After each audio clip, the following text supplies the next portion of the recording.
The emergency room doors exploded inward at 11:47 p.m. 5 men. Tactical gear. Suppressed rifles already raised. Patients screamed. An orderly dropped a tray and ran. The overhead lights flickered once, then died, leaving only the sick red glow of backup power crawling across the walls like something infected. Everyone froze. Everyone except the nurse in Bay 3, who set down her clipboard with the quiet deliberateness of someone who had done this before. Not this exactly, but something worse. She looked at the men, counted them, noted their spacing, their hand signals. The way the one on the left kept glancing back toward the entrance like he was worried about what might come through it. Then she turned to the patient in the bed beside her, a Marine with a shattered femur and a mouthful of grievances, and said in a voice so calm it bordered on insulting, "Don't move. Don't make a sound. Whatever you see me do, don't react." The Marine stared at her. This was the nurse everyone laughed at, the one who blushed when soldiers teased her, the one who dropped her pen during morning rounds and apologized to the floor for bumping into it, the one the doctors had nearly transferred out twice for lacking confidence. She didn't look like that person right now. She looked like something the hospital had been keeping very carefully hidden. If this story already has you holding your breath, follow my channel and stay until the very end, because what happens next will change everything you think you know about quiet people. Hit like if you're watching, and drop a comment telling me what city you're watching from. I want to see how far this story travels. Hartwell Army Medical Center sat on the eastern edge of Fort Calloway, pressed against the flat edge of the Kansas plains like something that had been set down there and forgotten. The installation sprawled for miles in every direction. Motor pools, barracks, training ranges, administrative buildings full of people doing paperwork that would never matter. But the hospital was its own world. Concrete and fluorescent light, and the particular smell of antiseptic layered over cafeteria food, layered over the specific human exhaustion of people who hadn't slept in longer than was advisable. It was not a pleasant place to spend 11 months. Nora Vasquez had spent 11 months there anyway. She was 29, medium height, with dark hair she kept in a braid that was always coming undone somewhere around hour 6 of her shift. She had a habit of chewing the cap of her pen when she was concentrating on a chart, and a worse habit of apologizing when she bumped into furniture, which she did more than most people because she moved fast through narrow spaces and occasionally miscalculated a corner. She smiled too readily in awkward situations. The kind of reflex smile that looked like warmth but was actually closer to camouflage. She laughed at jokes that weren't particularly funny because it was easier than explaining why they weren't. The soldiers on Ward C had been cataloging her failures since about her 3rd week. Corporal Dennis Ruiz, who had a shattered left femur courtesy of a training accident that he described as undignified, had appointed himself the unofficial lead critic. He was 26, rangy, with the kind of restless intelligence that had nowhere useful to go when he was confined to a hospital bed. Mocking the staff kept him occupied. "She blew the vein again," he told specialist Aaron Taft one afternoon, loud enough that Nora, at the nurse's station 12 feet away, could hear every word. "3rd time this week on Martinez. The man has got veins like garden hoses. You could run a line through them in the dark." Taft, who had a broken collarbone and a disposition toward following Ruiz's lead, shook his head with performative sorrow. "She's not ready for this ward. She belongs somewhere easier, pediatric checkups, flu shots." "She belongs behind a desk," Ruiz said. "Somewhere with very few sharp objects." Nora kept her eyes on her chart. This was a skill she'd developed, the ability to hear things and give no visible indication of having heard them. It wasn't patience exactly. It was more like discipline. A long time ago, a very unpleasant person had made her practice this drill. Stand in a room while people talk about you and do not react. Do not shift your weight. Do not change your breathing. Do not let anything reach your face. She'd been bad at it at first. She was good at it now. What she didn't do, in the privacy of her own head, was dismiss them. Some of what they said was true. She was slower on procedures than she should be. She did second-guess herself out loud, which was a tic she was aware of and couldn't quite stop. Her response times to call lights were in the bottom quarter of the shift because she was often doing other things that weren't in her job description, and that she couldn't explain without explaining a great deal more than she intended to. Like the fact that every morning, before her shift started, she walked the external perimeter of Ward C's wing. She told herself it was for exercise. She also noted every vehicle in the adjacent parking lot that had been there the previous morning and whether any of them had changed position. Like the fact that she knew the maintenance schedule for every door lock in the ward, because she'd read the facility operations manual in her first week. The whole thing, cover to cover, which no nurse had apparently done before based on the look the facility's manager had given her when she asked for a copy. Like the fact that she kept a small paper notebook in her locker that contained nothing that looked like anything, but that she could have decoded in her sleep. These were not nursing habits. They were other habits, the kind that didn't switch off. The man in room 14 arrived on a Wednesday in February during the coldest week Kansas had managed in a decade. He came in under the name James Harlow, listed as a civilian contractor with a traumatic brain injury sustained in what the paperwork called an industrial accident. He had 2 escorts, men in civilian clothes that didn't fit quite right, the seams in the wrong places for men built like they were built. They sat in chairs outside his room in 12-hour rotations and drank bad coffee from the vending machine and didn't talk to the staff beyond what was necessary. Nora noted all of this during his admission without appearing to note any of it. She charted him as James Harlow. She checked his vitals with the same slightly hesitant manner she used on every patient, the same small pause before placing the blood pressure cuff, the same quiet apology when the thermometer beeped too loud. She made small talk about the weather and whether he was comfortable and if he had any dietary restrictions. He watched her the whole time with eyes that were alert in a specific way she recognized. Not suspicious, not threatened, assessing, the kind of eyes that were always doing math. "You're going to be here at least 4 days," she told him, noting his responses on the chart. "Longer if the imaging shows what I think it might show." "What do you think it might show?" he said. His voice was hoarse, like he'd been somewhere dry for a long time. "Something that didn't come from an industrial accident," she said pleasantly, and handed him his water cup and left. She didn't look back. She went to the break room and sat down with a cup of coffee and thought about what she'd just done, which was a violation of about 4 different protocols, and decided it didn't matter because he'd already assessed her the same way she'd assessed him, and they both knew it, and the pretense was less useful than the acknowledgement. That night, at 03:15, the ward was quiet enough that she could hear the heating system cycling. She was at the nurse's station filling out incident documentation when she found it. She wasn't looking for it. She was checking the underside of the desk for a phone charger that the day shift nurse kept abandoning there, and her fingers found the device before her eyes did. Small.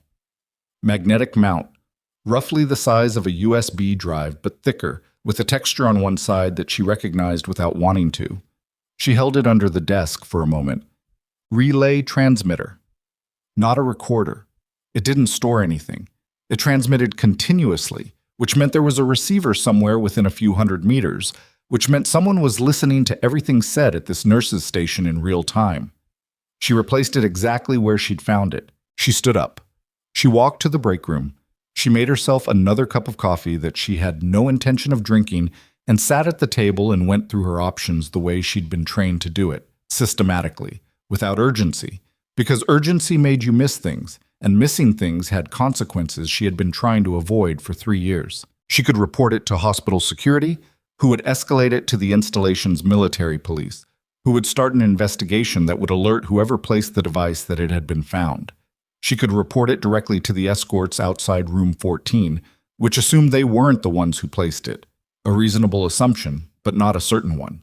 She could go up the chain of command through Dr. Greer, which would take 24 hours minimum and involve a great deal of explanation she wasn't prepared to give. Or she could make a phone call. She went to the parking lot at 3:40. Kansas in February was the kind of cold that felt personal. Wind coming off the flatland with nothing to slow it down. Temperature somewhere below what the weather app said because weather apps didn't account for spiked. She stood by the concrete pillar at the far end of the east lot, away from the security cameras she'd mapped in her first month, and she used the prepaid phone she'd been carrying in the inside pocket of her jacket since last August. She had told herself it was paranoid to carry it. She had carried it anyway. The number rang twice, a recording. "This line is no longer active." She pressed 7. Silence. Then, "Go." She gave her location and a summary. Asset in place, facility potentially compromised, hardware found at the monitoring station. She gave the 12-digit identifier that she hadn't used in 3 years and 4 months, the one she'd assumed she'd never use again, the one she'd been wrong about. The silence on the other end changed, got denser. "Stand by," the voice said. She stood by. The wind found every gap in her scrubs. She waited. "Someone will make contact within 48 hours, the voice said. "Do not alter your routine. Do not approach the asset directly. Do not remove the device." "Understood." "Vasquez." A pause. "Try not to do anything irreversible in the meantime." She almost said something about that. She didn't.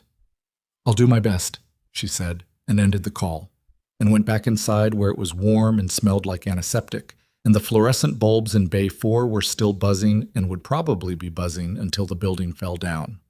The next 2 days were a performance. She performed being Nora Vasquez, the nurse everyone had figured out. She dropped her pen during morning rounds. She second-guessed a medication order in front of 3 patients and turned red when the pharmacist confirmed she'd been right. She spent an unnecessary amount of time trying to find a vein on a patient who, as Ruiz pointed out from across the hall with the carrying voice of someone who'd never learned to keep his observations to himself, had veins that were practically decorative. They're so easy. She laughed at that one. It was actually a little funny. What she did not do was say anything sensitive near the nurse's station. She routed certain conversations to the supply room, which she'd checked twice for additional hardware and found clean. She was careful about what she wrote on the physical patient boards, and careful about what she said to the escorts outside room 14, with whom she now had the pleasant, shallow relationship of people who are pretending not to know things about each other. On the second day, Dr. Philip Greer called her into his office. Greer was the attending for Ward C, 53, broad-shouldered, with a manner that his colleagues called direct, and his nursing staff called something else. He had never said anything to Nora that wasn't a correction or an instruction. He did not offer her a chair. "I've been reviewing your performance metrics," he said. "Response times, procedure efficiency, patient feedback." He looked at a paper on his desk rather than at her, which she noted. "Your documentation is thorough, I'll give you that. But thorough documentation is not what this ward needs. This ward needs quick decisions and confident execution, and frankly, Vasquez, what I've observed over 11 months is neither." "I understand," she said. "I'm recommending a performance review. The outcome will likely be reassignment to a lower acuity setting. Outpatient, most probably. Flu shots, routine checkups, that sort of thing." He finally looked up. "This isn't a punitive measure. It's a question of fit." She thought about the device under the nurse's station desk. She thought about the man in room 14 who wasn't James Harlow. She thought about the dead camera on the east wall and the utility truck with the wrong stripe and the 48 hours she'd been told to wait, which were not yet up. "I appreciate you telling me directly," she said. "That's all," he said. She walked out. In the hallway, she pressed her back against the wall for exactly 4 seconds and breathed through it. A thing she'd learned so long ago it was reflex now. The kind of thing your body does because it's better than the alternative. 4 seconds in, 4 seconds out. Then she moved. Ruiz was in the corridor on his crutches, having refused the wheelchair again with the intractable stubbornness of a man who would rather suffer than be wheeled anywhere. "You look like you just got told your car's being repossessed," he said. "I'm fine." "Greer?" He said the name like a diagnosis. She looked at him. "How'd you know?" "Because you've got that face people get when someone's been professionally unfair to them." He shifted his weight on the crutches, which looked uncomfortable and which he would never admit to. "He's been talking about reassigning you for 2 months. Day shift nurses gossip." "I listen. Nothing personal, it's just, I'm in a bed for 12 hours. You take information wherever you can get it." She was quiet for a moment. "For what it's worth," Ruiz said, and he said it like a man who was not accustomed to saying things that were worth something. "You've got better hands than half the staff in this building. I watch hands. It's habit. Yours don't shake." She thought about telling him that was because she'd spent a very long time making sure they didn't. She thought about telling him a lot of things. "Get back to bed," she said instead. "You're supposed to be off that leg."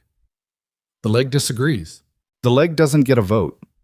He snorted, but he turned back toward his room, and she watched him go, this man who'd been cataloging her failures for 11 months, and had just accidentally said the kindest thing anyone on this ward had said to her since she arrived. The 48 hours ended on a Thursday evening. She was halfway through her medication rounds when a man she didn't recognize came through the Ward C entrance. Civvies, mid-40s, the kind of face that was specifically designed to be forgettable. He spoke to the charge nurse for 40 seconds, showed something in a wallet, and was directed to the nurse's station. He found Nora between rooms 11 and 12. "Ms. Vasquez," he said, and his voice was low and even. "I'm going to ask you a few questions about patient care documentation for a quality review." He handed her a clipboard with an official-looking form that was completely meaningless. "Of course," she said. They stood together near the window at the end of the hall, and he spoke quietly with his back to the corridor, and he told her several things. The man in room 14 had carried out of a denied area operation 2 weeks ago. He had information about a weapons procurement network that moved through 4 countries, and that certain people wanted very badly to ensure never reached the agencies it was heading toward. The team that had tracked him to this facility was professional, well-funded, and currently in the area. "How many?" she asked. "We're estimating 6 to 8 on the ground," he said. "Entry likely through the loading infrastructure. They have facility plans. Someone on the inside or a very good source." "There's a relay transmitter under the nurse's station desk," she said. He didn't blink. "We know. We've been feeding it since 0600. "What do you need from me?" He looked at her for a moment. Not assessing. She'd already been assessed, she understood, before he ever walked through that door. "Nothing. You should go home after your shift, Ms. Vasquez. We'll have additional personnel in place by—" "I work nights," she said. "I'm on until 700. "Ms. Vasquez." "There are 23 patients on this ward," she said. 11 of them are mobility limited. 3 are post-surgical. 1 is in room 14. She kept her voice flat. "If your additional personnel aren't in position and something moves tonight, what's the plan for the patients?" He was quiet. "I know this facility," she said. "I know its layout, its weak points, its supplies, and its staff. You have whatever you have, which is apparently not enough yet, or this conversation would be shorter." She paused. "Let me do my job." He looked at her for another long moment. "We have a narrow complication window," he said finally. "Between 1800 and 2100 before our team is fully positioned. You understand what I'm telling you?" "I understand." "You're a nurse," he said. Sounded like a question. "I'm a nurse," she confirmed. He nodded once, slowly, and took his meaningless clipboard back and walked out. Was. At 6:41 that evening, Nora finished her medication rounds and volunteered to count supply inventory in the storage room at the end of Ward C's main corridor. The charge nurse, who hated counting supply inventory, said yes immediately. Nora took her clipboard and walked to the storage room and began counting with the methodical focus of someone who had absolutely nothing else on her mind. The storage room was 12 feet from the service stairwell door. It contained, among other things, 4 large medical oxygen tanks on wheeled bases, a defibrillator that was supposed to be charged and was, a locked cabinet with controlled substances she had no intention of touching, and enough IV equipment to supply a small forward operating base. She checked her watch, 6:44. She started quietly repositioning the oxygen tanks. At 6:48, the power died. Clean cut. Not a flicker, not a surge, just a hard stop that dropped the ward into the flat red of emergency backup lighting. 4 seconds for the generators to pick up. In those 4 seconds, she heard the side door at the end of the external corridor open, the door that needed a key card, the door that opened onto the loading dock.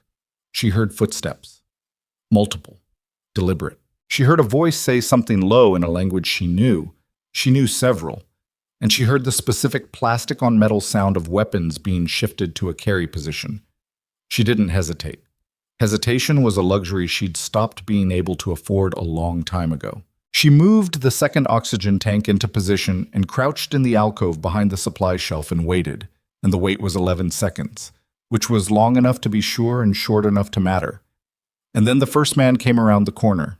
He was good. He moved correctly, tight to the wall, weapon up, eyes forward. He cleared the doorway angle the way someone trained to clear doorways clears it, which meant he wasn't a hired amateur. He was looking ahead, into the corridor, because threats came from corridors. He had not been briefed on supply alcoves. She moved in 3 seconds.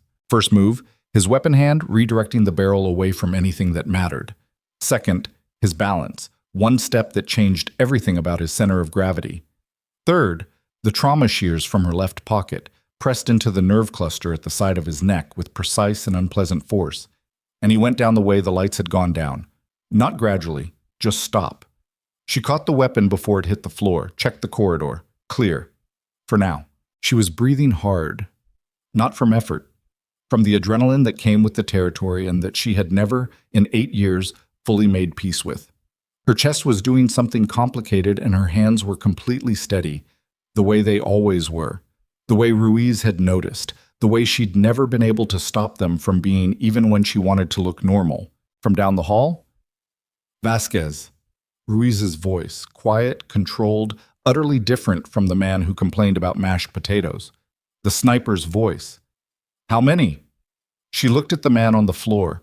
She thought about a 6 to 8 man team and the narrow complication window she'd been warned about and the 23 patients on this ward and the man in room 14 who wasn't James Harlow.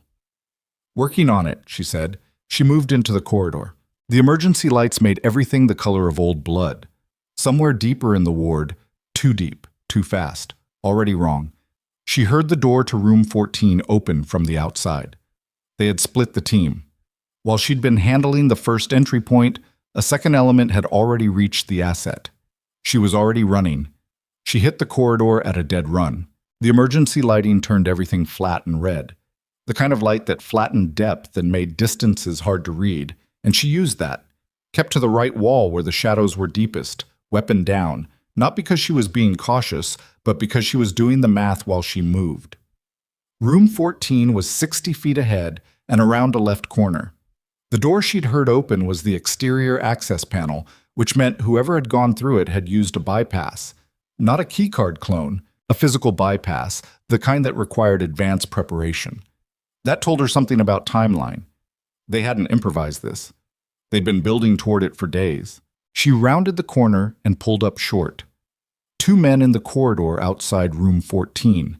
One was positioned at the door, hand on the frame, body angled in, weapon covering the interior. The other was 3 feet back, watching the approach from the direction she'd come from. Rear security. He saw her at the same moment she saw him. She was already dropping when he raised his weapon. The shot went over her, suppressed, but not silent, a flat crack that chipped the wall where her head had been. And she came up from the floor moving at an angle he hadn't accounted for, inside his reach before he could track, and the fight lasted 4 seconds. It was not elegant. She took an elbow across the cheekbone that made her vision white out for a moment, and she drove her knee into something that produced a sound she didn't let herself think about. And he went down, and she went down with him, and they hit the floor hard enough that she felt it in her back teeth. She got up. He didn't.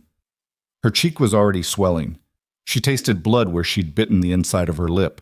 She was running on adrenaline and poor decisions, and the particular stubborn momentum of someone who had started something and couldn't stop the middle of it. The first man, the one at room 14's door, had spun at the noise. He had his weapon up, and he was better than the other one. She could see it in his stance. The way he didn't overcommit, stayed balanced. He was looking at her like he was recalibrating something. "Nurse," he said. He had an accent she couldn't immediately place. Eastern European, flattened by years of working in English. He said the word like it was a question.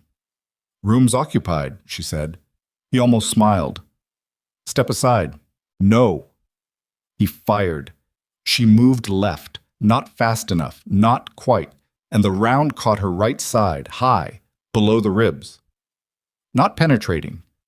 The body armor she was not wearing meant it hit her like a punch from a very motivated person, which meant it cracked something and knocked the air out of her and sent her into the wall, and she hit the wall and used it, pushed off it, changed her direction, and closed the distance while he was adjusting his aim. Up close, the weapon became a liability. She got inside it. What happened next was ugly and painful for both of them, and ended with her on the floor with a dislocated left ring finger and him in the wall with considerably worse problems. She straightened the finger herself. It made a sound. She made a sound too, involuntarily, when she was glad the hallway was otherwise empty enough not to hear. except for one person. Jesus, said Harlow's voice from inside room 14. Is someone— Stay down, she said. Her voice came out steadier than she felt. Stay on the floor, away from the windows. Don't open the door until I tell you. A pause. There are more of them. I know. There's a secondary team, East Stairwell. They were supposed to— He stopped. She heard him recalibrate, the way trained people recalibrated when they were giving away too much. They were supposed to come in after the first wave confirmed the target. How long? They were on a 3-minute delay from breach. She looked at the man in the corridor. The first man. Then at her watch. 3 minutes had been 4 minutes ago. Lock the door, she said. Don't open it. I'll knock 4 times fast and twice slow when it's me. And if someone knocks differently? Don't open it, she said. She heard him drag something heavy across the floor. The bed, probably, or the equipment stand. And she moved. The east stairwell was at the far end of Ward C, past the nurse's station and the break room and the long corridor that connected to the orthopedic wing. It was the longest route in the ward, which meant she was either running 50 feet ahead of the secondary team or behind them, and she didn't know which, and not knowing which was the worst part. She passed the nurse's station and saw Patricia Odom on the floor behind the desk. Not hurt, just down, which was the right instinct. Odom looked up at her with an expression that moved rapidly through shock, confusion, and something that landed on grim, pragmatic focus. How many staff unaccounted for? Nora said, not slowing. Martinez took the doctors to the medication room, Odom said, locked from inside. I've got Peters and Holloway in the supply wing. Stay down. Stay off the comms. Assume they're monitored. Nora. Odom grabbed her wrist as she passed. What is— I'll explain later, Nora said, and pulled free and kept moving. She heard the stairwell door before she reached it, a sound that was not the door opening but the pressure change that happened just before it did, the way air moved differently when a seal broke. She had time to step into the alcove beside the ice machine and bring the weapon up before the door swung open. 2 men came through, tight formation, covering each other's angles, efficient and practiced. They were wearing the same tactical loadout as the others. Not military surplus, the real thing, the kind of gear that costs money and came from specific suppliers. They moved like a unit that trained together, which meant they communicated in shorthand she couldn't intercept. She had a weapon with 11 rounds and a cracked rib and a cheekbone that was going to be purple by morning. And there were 2 of them, and she was behind cover that was a commercial ice machine, which was not ideal. She fired once, controlled. The lead man went down. Shoulder, not center mass, because she needed them unable to fight, not necessarily unable to answer questions. The second man dove left, behind the crash cart that should not have been in that position except that someone on the housekeeping staff had left it there 2 days ago, and nobody had moved it, which was exactly the kind of operational untidiness that now saved his life. He fired twice from behind the cart. 1 round hit the ice machine, the other hit the wall above her head. There's 4 of you down, she said, loud enough to carry. She said it in a flat, factual tone, not a threat, just information. Your primary breach team didn't report because they can't. You're not going to get to the asset. The only question is what happens next. Silence from behind the crash cart. I'm not law enforcement, she continued. I don't need you to surrender. I just need you to stop moving toward that room. More silence. Then, from behind the cart, who are you? A nurse, she said. A beat. That's not a nurse answer, the man said. I'm having an unusual evening. She heard him shift his weight. She heard him think about it. She could almost feel the calculation happening, the reassessment of what he'd been told this operation would involve versus what it had actually involved. 6 seconds of silence was a long time in a hallway. Then he moved wrong, and she moved right, and the fight was short and conclusive, and she ended up sitting on the floor with her back against the wall, and 5 down total, and her ribs screaming and her left hand not working quite right. She sat there for a moment, just a moment. The backup lighting hummed. Somewhere in the ward, a patient's monitor was alarming, a steady beep, beep, beep that nobody was answering because the nurses were all hiding, which was the correct call, and also, at this particular moment, felt very lonely. She got up. The problem was the count.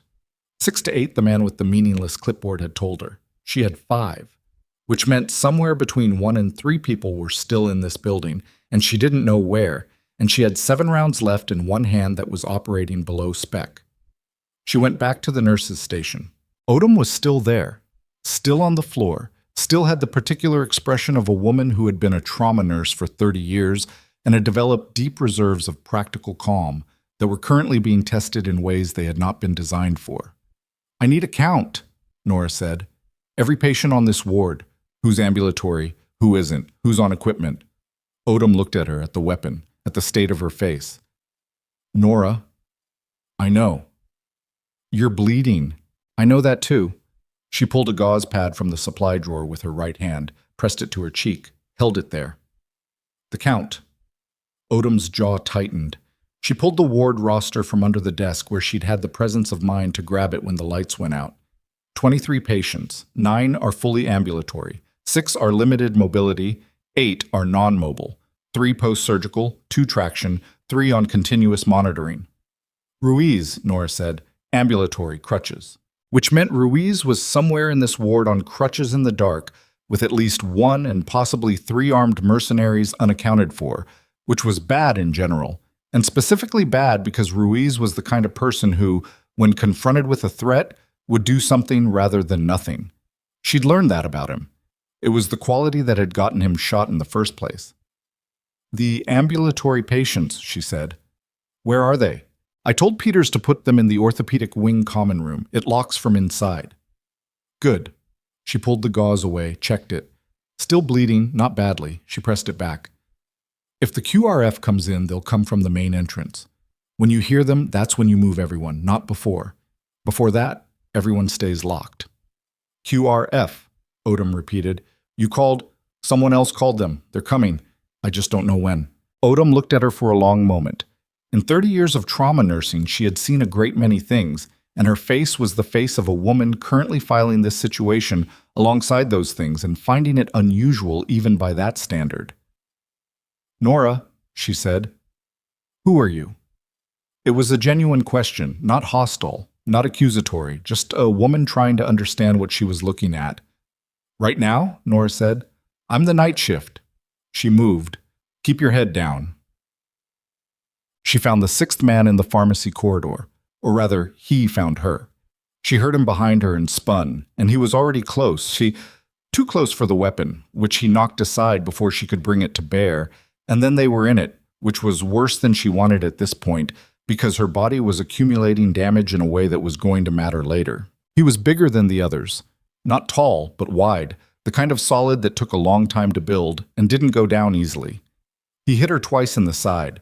The cracked rib side, which was not a coincidence, which meant he'd been watching before he approached, which meant he was better than she'd given him credit for. The second hit dropped her to one knee and he grabbed her braid. She'd always meant to cut it. She went with the pull instead of against it. A basic redirect. The kind of thing that was either very smart or an act of desperation, and in this case was mostly desperation, and came up inside his reach and drove her elbow into his face with everything she had left in her right arm. It was not everything she'd had 3 hours ago. It was enough. He hit the wall. She hit the wall. They both stayed there for a second, breathing, a few feet apart, like two people who had briefly forgotten there were other ways to be in proximity to each other. "Stop," she said. She'd found the weapon again. She wasn't sure exactly when. Her hand was shaking now, not from fear, just from the accumulated physical cost of the evening, and she hated that it was visible. "Stop. It's done. The team is down. Whatever you were paid for this, it's not happening." He looked at the weapon. He looked at her. He made a decision that she could see happening in his face. "The team's not all down," he said. She felt it before she processed it. A change in the air behind her, the presence of someone who had not been there a moment ago. And she turned and there was a 7th man in the corridor entrance, and he had a weapon on her, and she had a weapon on the man in front of her, and the geometry of the situation was not in her favor. "Drop it," the 7th man said. He was calmer than she expected, not rattled, patient, which was worse than rattled. Rattled people made mistakes from urgency. Patient people made decisions. She ran the math in the 3 seconds she had to run it. She was between them. If she moved left, the 6th man would engage. If she moved right, the 7th man would engage. If she fired on one, the other would fire on her before she could redirect. Her body armor situation remained what it had always been. non-existent. The facility's surrounded, she said. This was probably true. She said it like it was definitely true. Not yet, the seventh man said. We have about 8 minutes. He moved forward, slow and deliberate, weapon steady. He was the command element. She could see it now, the way the other man deferred slightly in his peripheral attention, the way the seventh man's eyes did the room, the way a commander's eyes did a room. I don't know what you are. I don't particularly care. Step away from the door. He meant room 14. They'd looped back around. Somehow in the chaos of the pharmacy corridor, she'd ended up back in the same wing. No, she said. You're one person, he said. You've done something impressive tonight. I'll give you that. But the math doesn't work in your favor right now. The math rarely does, she said. He was 10 feet away. 9, 8. The other man was circling left to change the angle. She tracked both of them without appearing to track both of them, which was something she could do and which was not helping her right now because she could see everything happening and couldn't stop any of it. She thought about Harlow in room 14, behind the bed he'd dragged across the door. She thought about Odom under the nurse's station desk with the ward roster. She thought about Ruiz somewhere in the dark on crutches. She thought about Dr. Greer telling her she belonged in outpatient services. 7 feet. Last chance, the commander said. She heard the stairwell door at the far end of the corridor open. Multiple people. Fast movement. The specific sound of boots on linoleum that was different from tactical footwear. A different weight. A different cadence. And a voice. Federal agents. Down, down, down. Hands. Everything happened at once. The commander spun toward the new entry point, which was the instinct anyone had when confronted with a threat behind them, and which was the wrong call. The sixth man dove left, trying to find cover. Nora moved forward, not away forward, because forward was the only direction where the angles worked. The commander turned back when he felt her move and was not fast enough. She put him on the floor with a technique that was not gentle and not pretty, and left her right arm feeling like she'd run it through a cement mixer. He stayed down. He was breathing. She was very deliberate about making sure he was breathing. The federal response team poured into the corridor, 6 of them, full kit, clearing fast. They found 5 incapacitated men, 1 dazed commander on the floor, and Nora Vasquez standing in the middle of it with a borrowed weapon and a bleeding cheek and a posture that suggested she had very little interest in being told what to do next. The lead agent stopped. He looked at her, at the corridor, at the distribution of unconscious mercenaries. Back at her. Who called this in? She said. We got a priority flag from a restricted channel about 4 hours ago. He was still looking at the corridor, cataloging. Someone with a 12-digit JSOC identifier. That would be me. He looked at her again, differently this time. She knew what he was seeing. A woman in bloody scrubs with a dislocated finger she'd set herself, a cracked rib, a cheekbone that was a problem, and approximately 2 grams of patience remaining. A woman who did not look like what she was, standing in a ward that did not look like it had for the past 11 months, surrounded by evidence that something had happened here that the incident report was going to be extremely creative about. Ma'am, he said carefully, are you? I'm fine, she said. There are 23 patients in this ward. Start with the 3 on continuous monitoring in rooms 9, 11, and 16. Odom, the charge nurse. She's at the nurse's station. She'll have the status. She handed him the borrowed weapon. Grip first. Room 14. 4 knocks fast, 2 slow. The man inside is the reason any of this happened. He'll need medical evaluation and secure transport. The agent took the weapon. He looked at her for a moment like he was deciding whether to argue. He decided not to. Get a medic to her, he said to someone behind him, not looking away. I'm a nurse, she said. I'll manage. You've got a cracked... I know what I've got. She moved past him toward the nurse's station. She had patients to check. She had monitoring equipment to assess, and IV lines to verify, and 23 people who had spent the last 40 minutes terrified in the dark, and who needed, right now, to see a familiar face doing familiar things. That was what she was here for. That had always been what she was here for. She was halfway down the corridor when she heard it. Ruiz's voice from around the corner. Already handled it. I'm telling you, I was coming to help. And another agent's voice. Sir, you need to put the IV stand down. It's a weapon. I was going to use it as a weapon. There were guys with guns. Sir, I'm on crutches. What was I supposed to do? She turned the corner. Ruiz was standing in the middle of the hallway in his hospital gown, with one crutch under his arm and a stainless steel IV stand held aloft in his other hand, like he was prepared to defend a castle with it. Two federal agents were looking at him with the careful expressions of people who were not sure what they were dealing with. He saw Nora. He lowered the IV stand. Vasquez, he said. He said it the way people said things when they'd been scared and wouldn't admit to it. Ruiz, she said. He looked at her face, at the blood, at the way she was holding her left hand, the way her right arm wasn't moving quite right, the things she couldn't hide because she'd run out of the energy it took to hide them. You okay? He asked. Just that, no performance in it. Getting there, she said. He looked at the corridor behind her, at the federal response team working through it, at the absolute wreckage of what had been a quiet Thursday night on a military medical ward. His face moved through several things. The mashed potatoes, he said finally.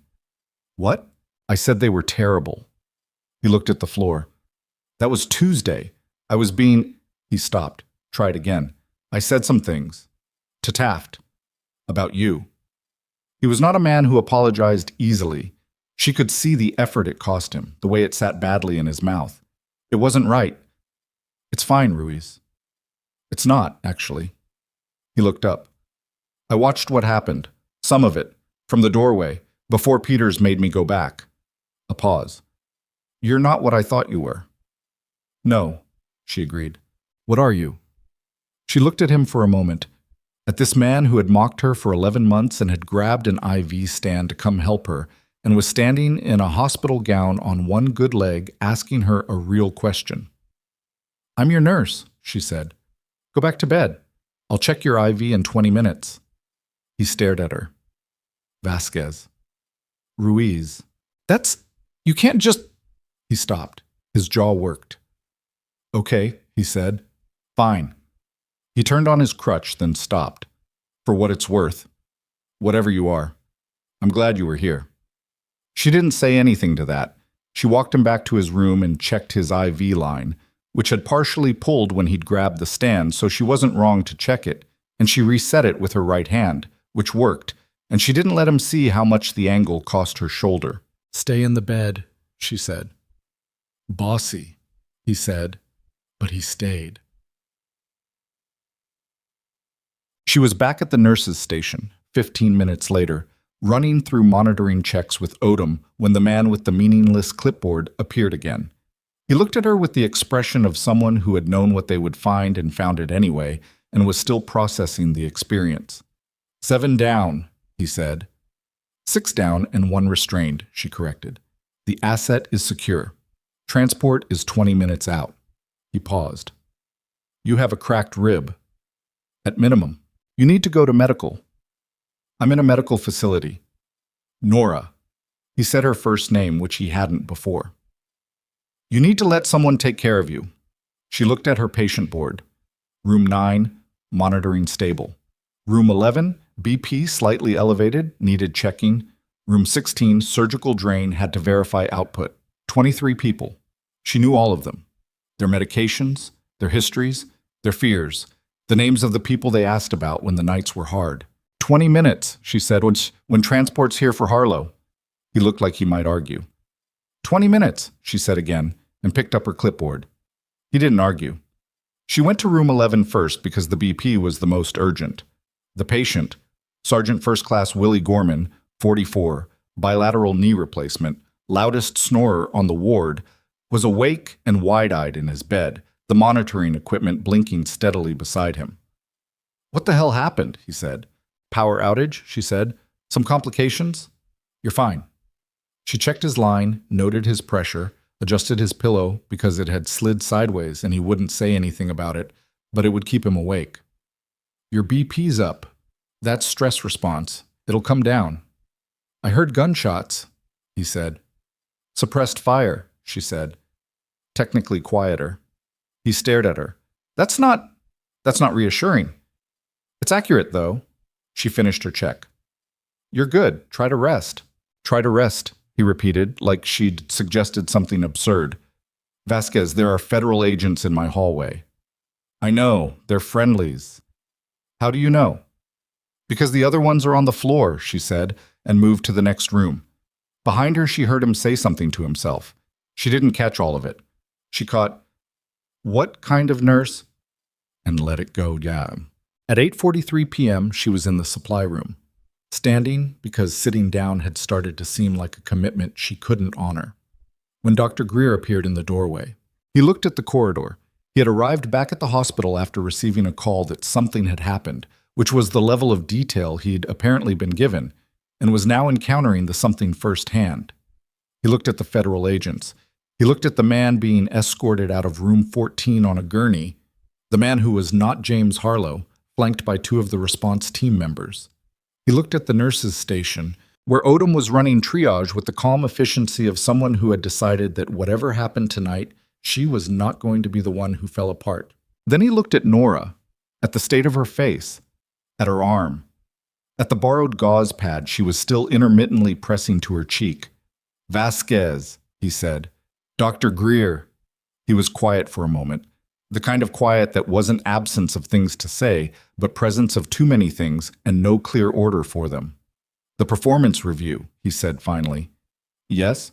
He looked at the corridor again, at the evidence of what this ward had been through in the last 2 hours, at the fact that his patients were all accounted for, all safe, all in their beds or in the locked common room exactly where they should be. "I may have been," he said, and stopped. "Dr. Greer." "Premature," he said, "in my assessment." She looked at him. There were things she could have said. There were things she'd been not saying for 11 months, filed away with the same precision she applied to everything else, cataloged and set aside because they didn't serve any useful purpose. "I appreciate that," she said. He nodded. He didn't quite meet her eyes. He was a man who was good at surgery and not good at this, and she understood that, and she was too tired to be angry about it in any sustained way. "Go get that cheek looked at," he said. He said it like an order, which was how he said most things, but the content was different from how he usually talked to her. "When I'm done," she said. He looked like he might push it. He didn't. He turned and walked into room 9 to check on Gorman, and she heard Gorman's voice rise in immediate complaint about something, and she heard Greer's clipped responses, and the ordinary machinery of the ward ground back into motion around the edges of the extraordinary thing that had just happened in it. The man with the meaningless clipboard appeared at her elbow. "Transport's here," he said. "Harlow, the asset, is stable and moving. The scene team will be on site in about 40 minutes for the full sweep." "I know." She set down her clipboard.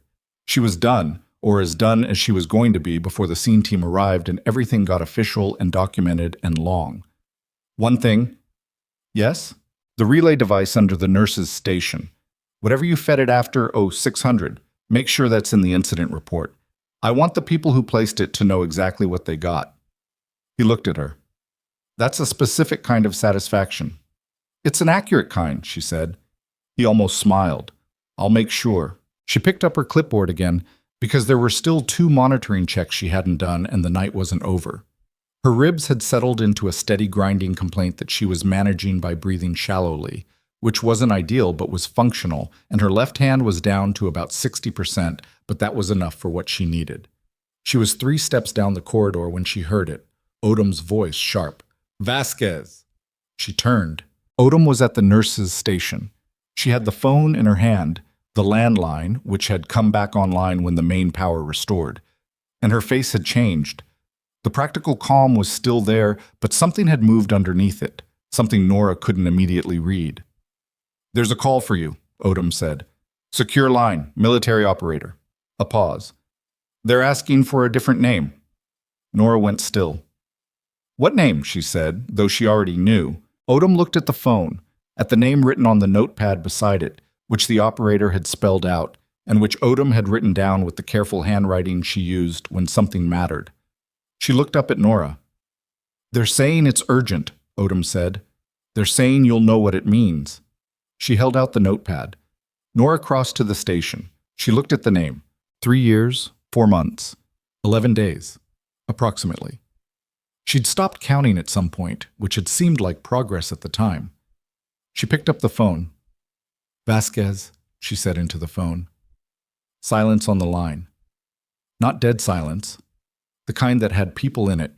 The kind where you could hear the ambient quality of wherever the caller was. Some kind of operations center. The low hum of equipment. Someone in the background saying something clipped and military. Then a voice she recognized. She'd spent considerable energy over 3 years and 4 months trying not to recognize it. We have a problem, said Colonel Raymond Voss.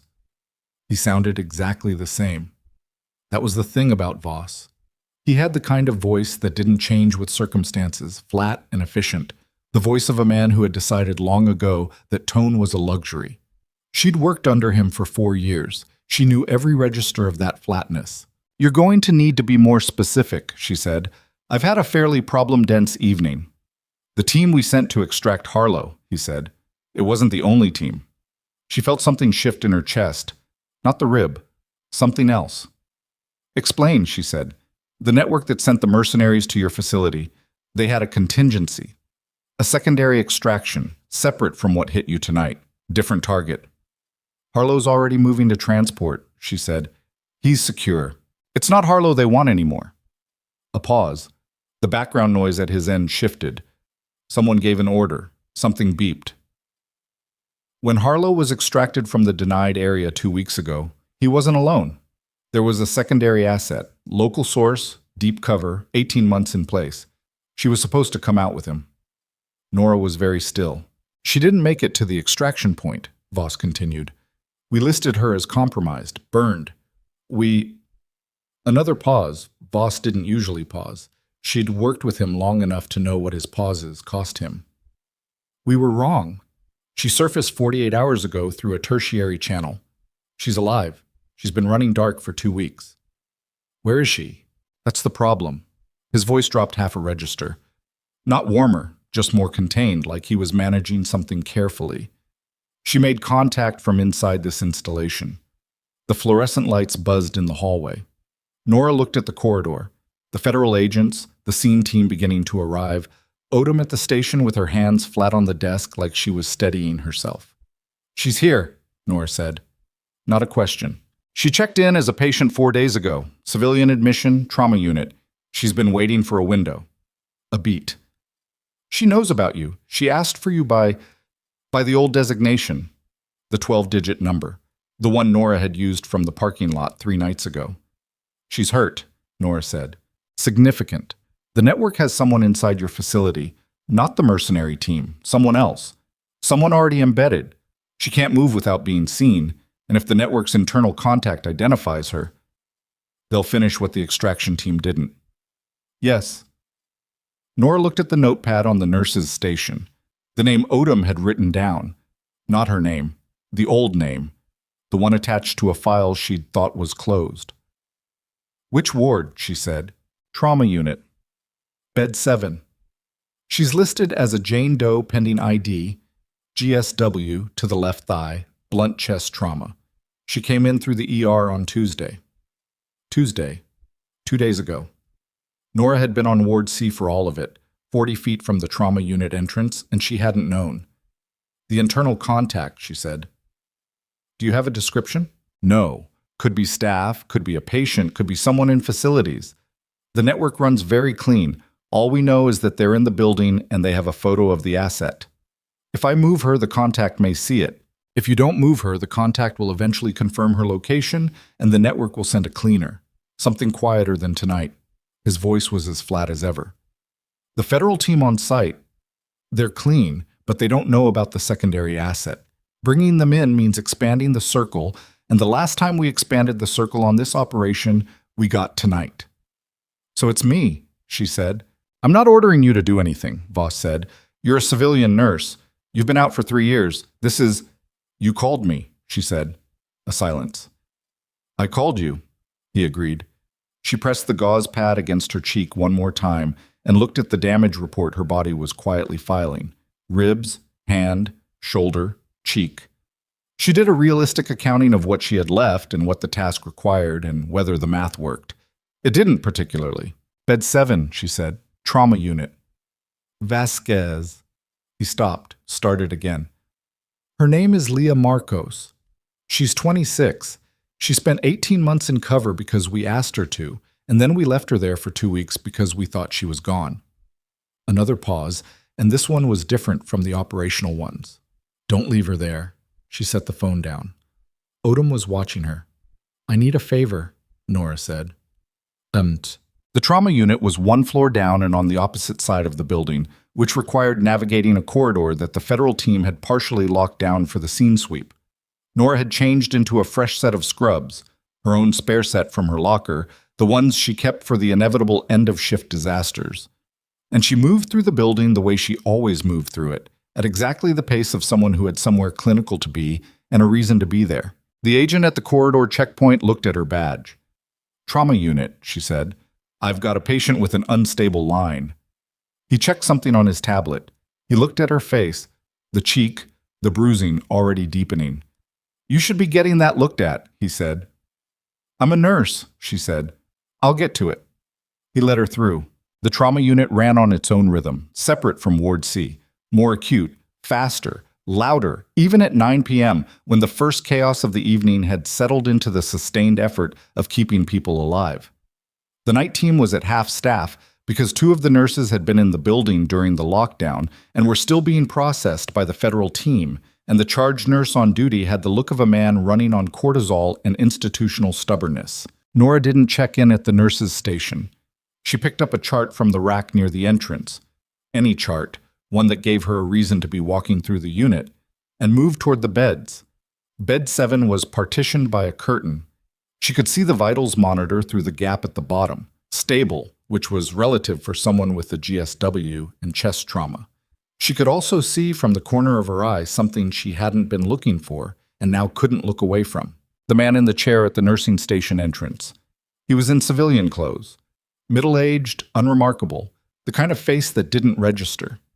He had a visitor badge clipped to his jacket and a paper coffee cup in his hand, and he was reading something on his phone.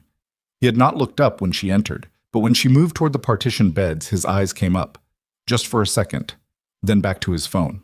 That was enough. She altered her trajectory. Bed 9 instead of bed 7, a patient with a shoulder injury who looked startled to see an unfamiliar nurse at this hour.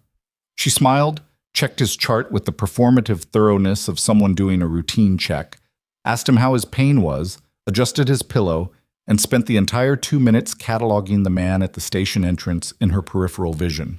He had not moved. He was relaxed in the specific way that people were relaxed when they were working at looking relaxed. His coffee cup hadn't moved to his mouth in the 4 minutes she'd been in the unit. His eyes moved to the curtained beds on a 7 to 9 second cycle, which was too regular to be casual curiosity. She finished with bed 9 and moved to the nursing station. The charge nurse, badge read T. Morales, looked up from his organized chaos. Can I help you? Ward C, night shift. I was asked to check on a patient in 7. She glanced at the chart in her hand, made a show of reading. Hemoglobin follow-up. Morales frowned. Nobody flagged a consult.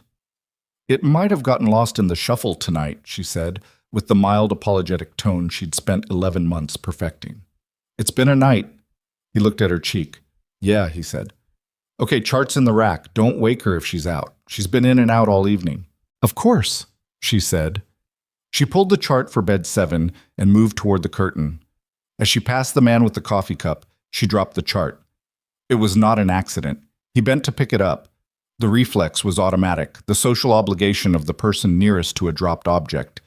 And in the 2 seconds while he was looking down, she got close enough to see his jacket gap where he'd leaned over. Shoulder holster. Small frame weapon, compact. Not a federal agent's issue. The holster was civilian, the kind you bought yourself. He handed her the chart. Thanks, she said, and smiled and moved through the curtain. Leah Marcos was awake. Nora had expected that. The kind of operational training that kept you alive for 18 months in deep cover didn't allow for deep sleep in unfamiliar environments, even medicated. She was 26, but looked older the way some people looked older, not in years, but in accumulated experience that had settled into the face.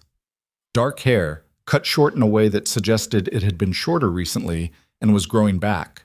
Left leg elevated, thigh wound bandaged. A bruising pattern across her ribs visible above the gown that Nora read in about 3 seconds as blunt impact multiple strikes, not recent. Her eyes went to Nora immediately, and she was already tensing. Easy, Nora said quietly. She was checking the IV line, hands moving with the practiced normalcy of routine nursing. I'm Vasquez. Voss called me. The tension didn't leave Marcos entirely, but it changed quality. The ward nurse, Marcos said. Her voice was low, controlled. Night shift, yes. I heard what happened up there. A pause. They said a nurse handled it. Loosely accurate. Nora checked the hemoglobin numbers on the chart. The blood loss had been significant. Not critical, not anymore, but significant. There's someone at the station entrance, civilian clothes, shoulder rig, visitor badge. He's been watching this curtain on a regular interval. Marcus's jaw tightened. How long? I don't know when he arrived. He's there now. She kept her voice at the level of a nurse making conversation during a check. Can you walk? Limping. How bad? Bad enough to notice, not bad enough to stop. Nora looked at the IV line. The hemoglobin was low but stable. Pulling the line now would be a calculated risk, the kind that required the patient's informed consent in any normal situation and which was not a normal situation. I'm going to disconnect your line, she said. You'll need to move within the next few minutes. There's a service corridor at the back of this unit, maintenance access. It runs parallel to the main hall and comes out near the east elevator bank. If we take it, we avoid the station entrance. And the man at the entrance? If I leave ahead of you, he'll follow me. She said it matter-of-factly. You've seen the shape I'm in. He'll think I'm the threat. Marcos looked at her for a moment, at the cheek, the hand, the arm. You're a distraction, she said, among other things. That's a bad plan. It's the plan that works with what's available, Nora said, which is how most plans work. Marcos was quiet for a moment. She was doing what Nora had done in the hallway, running the math, accounting for the variables, coming to the same conclusion Nora had come to, which was that the math wasn't great, but the alternative was worse. Okay, she said. Nora disconnected the IV. She handed Marcos the compression bandage from the bedside table and watched her wrap her thigh with the practiced efficiency of someone who had done field medicine on herself before, which told Nora something additional about the last 2 weeks. 3 minutes, Nora said. When you hear activity at the station entrance, move. She stepped through the curtain. Oh, she didn't go toward the exit. She went to the nursing station, where Morales was still managing his organized chaos, and she asked him a question about medication protocols. A real question, one specific enough to require a real answer, and long enough to require him to pull up records on his terminal. She stood at the station counter, and she could feel the man in the visitor chair, recalibrating in her peripheral vision, deciding whether she was a threat or a distraction. She made herself look like a distraction. She second-guessed the medication protocol. She apologized. She asked the same question again with slightly different wording. She dropped her pen. The man got up. She heard him rather than saw him. The shift of weight, the step. He was moving toward the curtained area. Not quickly. Casually, the way someone moved when they were trying to look like they were stretching their legs. Actually, Nora said to Morales, louder than necessary, I think I need to go back and recheck the IV placement. The read on the hemoglobin might be positional. She turned and walked toward the curtain. The man was 6 feet from it. She put herself between him and it, the way you'd put yourself between a door and someone you didn't want through it, and she said pleasantly, Are you looking for a patient? He stopped. He looked at her. His eyes were flat and assessing, and they moved to her badge and her hands and her face in the practiced sequence of a professional. Waiting for a friend, he said. Visiting hours ended at 8, she said. I'm going to need to ask you to wait in the family area on the ground floor. He looked at the curtain, back at her. The calculation was visible, Sewell, not in his expression, which was mostly neutral, but in the small delay between stimulus and response that people had when they were doing math under pressure. Move, he said. Quiet. Direct. Sir, this is a restricted unit, she said, same pleasant tone. She was watching his hands. His right hand moved toward his jacket. Everything happened in a compressed sequence. His hand moving, her moving to intercept, the specific problem of her cracked rib and compromised left hand, and the fact that she was running on fumes and had been running on fumes for 3 hours. He was fresh. She was not.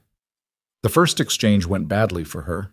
He was faster than the others had been, and he used her compromise side, deliberately, which meant he'd been watching the corridor for longer than she'd realized. She hit the nursing station counter with her bad shoulder, and the pain was a specific and vivid white, and she went to one knee and he stepped past her toward the curtain. Morales was already on the phone. She heard him saying security. She heard the panic in his voice, which was not trained out, because Morales was a nurse, not a soldier. She got up. Her shoulder was wrong in a way that was going to matter later. She got up anyway. The man pushed through the curtain. The bed was empty. She allowed herself 1 second of relief. He came back through the curtain with a different energy. Controlled anger, the professional kind. He looked at the empty bed. He looked at the IV stand where the disconnected line was still dripping. He looked at Nora. "Where?" he said. "No idea," she said. He crossed the distance between them in 2 steps and grabbed her by the damaged shoulder, and she couldn't fully suppress the sound it produced, and she hated that. Hated that he heard it. Hated that he knew which leverage point to use. "Where is she?" he said again. Still quiet. That was the worst part, the quiet. "Let go of my nurse." The voice came from behind him. He turned. Morales was standing at the station counter. He was 5'9" and built like someone who had been a college wrestler 20 years ago and had kept some of it. He was holding a defibrillator paddle in each hand with the specific grip of a man who had decided that he was done calling security and had moved to contingency planning. The man released her shoulder. Morales was not trained for this situation. He was scared.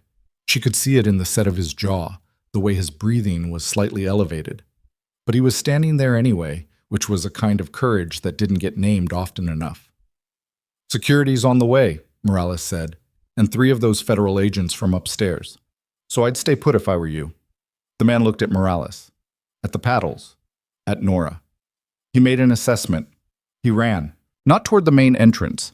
He went through the service door at the back of the unit, the one that led to the maintenance corridor, the one that was the same route she'd sent Marcos through 3 minutes ago, and Nora's stomach dropped. She went after him. Houtet. The maintenance corridor was lit by cage-covered fluorescents that made everything look industrial and slightly surreal. It ran the length of the building's east side, parallel to the main corridors, connecting the utility infrastructure of each floor. It smelled like cleaning solution and old metal and the specific building smell of somewhere that people worked but didn't inhabit. She heard them before she saw them. Marcos had not made it to the elevator bank. She was 40 feet down the corridor, back against the wall, and the man had reached her. She didn't know how, whether he'd known the layout or gotten lucky, but he was there, weapon out now, no more visitor badge pretense. Marcos had something in her hand, a fire extinguisher pulled from the wall mount, but she was on a bad leg, and she'd already used it. Nora could see the residue on the floor, and it hadn't been enough. "Stop moving," the man said. He hadn't heard Nora come in behind him yet. Marcos saw her over his shoulder. She was good. Didn't telegraph it, didn't look directly at her, kept her eyes on the man and kept his attention forward. 18 months in deep cover bought you that kind of control. Nora had a problem. She had no weapon. The federal agents were somewhere in the building, but somewhere was not here. Her shoulder was compromised, her ribs were compromised, and the distance between her and the man was 20 feet, which was too far for any approach she could make faster than he could hear her coming. She looked at the corridor, at what was in it. Maintenance corridor. Utilities. She looked at the wall-mounted junction box 12 feet to her left. She looked at the labeling on it. She looked at the cage-covered fluorescents overhead. She moved to the junction box, slow, deliberate, as quiet as she could manage with a shoulder that was grinding wrong on every step. She reached it. She looked at the breakers. They were labeled because OSHA required it, and someone had actually done it, and the label she wanted was right there. Corridor E4, lighting. She flipped it. The corridor went black, not red light black, full black. The kind where depth perception stopped working, where the only spatial information was sound and memory. She was already moving when the lights went out. She knew the distance. She'd counted it. She hit him from the side in the dark.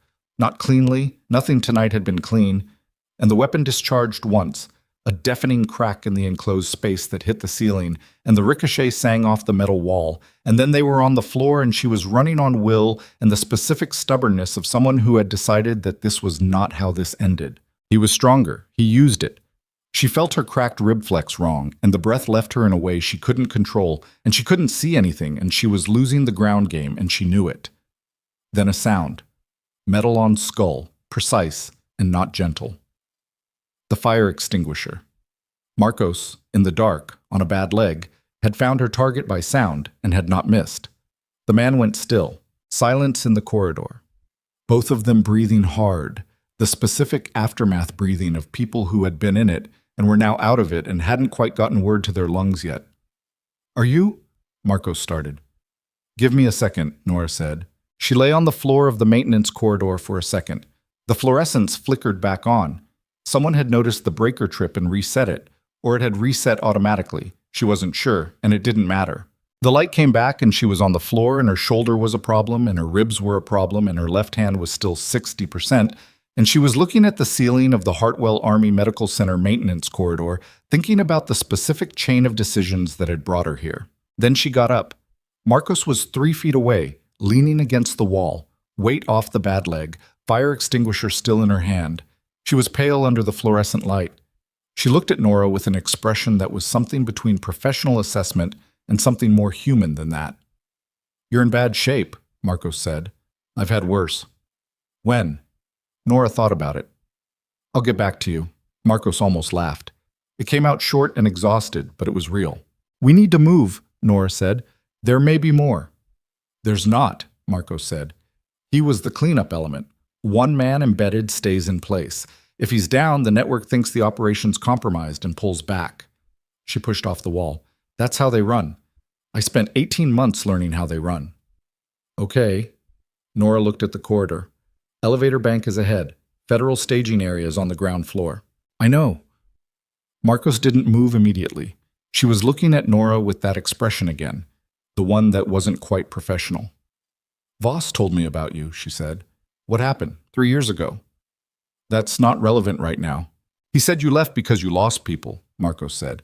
"He said he didn't blame you. He said—" She stopped. "He said he should have called you back in sooner, that he kept waiting for you to be ready and didn't account for the possibility that you might stay gone." The maintenance corridor hummed around them. Somewhere above, she could hear the federal team moving through the building. The pattern of boots, the radio communications. The cavalry, 4 hours too late and exactly on time, depending on how you counted. "He was wrong about that," Nora said. "I wasn't coming back." "And now?" She looked at the end of the corridor. At the elevator bank, the staged response team, the long accounting that was going to start when she walked out of this corridor and didn't stop for a very long time. "Now I need to get you upstairs and get someone to look at that leg," she said. "Walk." Marcos pushed off the wall, and they walked. It was not graceful.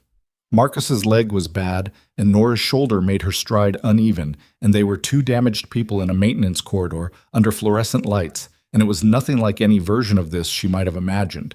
But they moved forward. They reached the elevator bank. Nora pressed the call button. Marcos looked at her. "Your hand is shaking," Marcos said. "I know." It had started in the corridor. The delayed adrenaline, the accumulated cost of the evening catching up to her all at once the way it always did when the immediate danger stopped. She pressed her hand against her thigh to steady it. "How long has it been since someone took care of you?" Marcos asked. Nora looked at her. It was such a specific question. Not how long since you did this, or how long since you served, or how long since the thing that made you leave. Just that. The elevator arrived. They stepped in. Nora pressed the button for the federal staging floor and the doors closed, and the elevator began to move, and she thought about the question, and she was still thinking about it when the elevator stopped between floors with a hard jolt that threw them both sideways, and the lights went out again, and somewhere above them, not in the building, outside on the installation grounds, she heard the specific sound that she had been hoping not to hear tonight. Helicopters. Multiple, not the QRF. Different rotor signature, heavier, and a voice on a loudspeaker that reached them even in the stopped elevator, bouncing off the concrete shaft walls with enough clarity to make the words unmistakable. "Attention Hartwell Army Medical Center. This is Colonel Raymond Voss, Defense Intelligence. All federal personnel stand down. I repeat, stand down and hold position. This is a DIA operation. Do not move the asset." Marcos had gone still beside her. "That's Voss," she said. "I know," Nora said. Why is he telling them not to move me? Nora looked at the elevator panel, at the stopped indicator, at the darkness around them and the sound of rotors above, and the voice of a man she'd trusted for 4 years telling the people who were supposed to be helping them to stand down. I don't know, she said. And that was the truth. And the truth right now, in a stopped elevator between floors with no light and no exit, was not a comfortable thing to be holding. The elevator sat between floors for 11 seconds before the emergency lighting kicked in. Dim, yellowish, the kind that made people look ill. Nora counted the seconds. 11 was long enough for the hydraulic brake to have engaged automatically, which meant the stop wasn't a power failure. Something had cut the elevator signal deliberately. Someone in the building's control infrastructure had done it, which meant the man in the maintenance corridor hadn't been working alone after all, or there was a layer she hadn't found yet, or both. She looked at the panel. The emergency phone was behind a small door below the buttons. She opened it, picked up the handset. Dead. Manual override, Marcos said. She was looking at the ceiling panel, the maintenance hatch. If someone cut the signal from the control room, they can hold us here indefinitely. I know. Nora looked at the hatch, looked at her shoulder, did a fast calculation of what it would cost to pull herself through a ceiling hatch with a compromised rotator cuff and whether the number was acceptable. It wasn't, particularly. She did it anyway. She got the hatch open on the second try and pulled herself up with her right arm doing most of the work and her left providing just enough to make the difference, and her ribs filing a formal complaint she couldn't address right now. The elevator shaft was dark, above and below, the cable running up into shadows, the concrete walls close on all sides. She could hear the rotors outside, still there, still circling. She could hear Voss on the loudspeaker again. A second repetition of the same order, the same voice she'd known for 4 years. She looked down at Marcos. Can you get up here? Marcos looked at her leg, at the hatch. She didn't say anything about the math. She grabbed the edge and pulled, and Nora reached down with her right arm and took the weight she could take. And Marcos came through the hatch with a suppressed sound that was the audible version of what Nora had felt on the shoulder. They crouched on top of the elevator car. The shaft ladder, Marcos said. There. Maintenance ladder bolted to the east wall of the shaft. It ran the full height of the building as required by the fire code that had been written by people who understood that elevators occasionally stop between floors for reasons that weren't always accidents. Third floor landing, Nora said. Federal staging area. If Voss has already gotten to the federal team, then we don't go to the federal team. She moved toward the ladder. We go somewhere else. Where? Nora looked up the shaft. Then down. Then at the third floor landing, visible as a thin line of light around the door seal. Ward C, she said. My ward. The ladder was not designed for 2 injured people in the dark. The rungs were cold and the concrete wall was close, and Nora's shoulder made every upward movement a negotiation between what she needed and what her body was offering. She went first, slowly, and Marcos came up behind her, and neither of them said anything because there was nothing useful to say, and because the effort required a certain economy of resource. They reached the third floor landing, and Nora got the door open with the emergency release, a red lever, labeled accessible from inside the shaft for exactly this situation. And they came out into the corridor of the administrative wing, which was empty at this hour and lit with the normal overhead lights, the main power having restored fully sometime in the last hour. The loudspeaker had gone quiet. That was worse than when it had been talking. Nora moved them into a conference room off the main corridor, unused, dark, with a window that looked out over the installation's east grounds. She looked out. 2 helicopters on the ground near the main entrance. Not military configuration, the kind of aircraft that moved people who had enough authority to move quietly. Men in civilian kit coming off the second one, 8 of them, moving with the coordinated efficiency of a team that had rehearsed.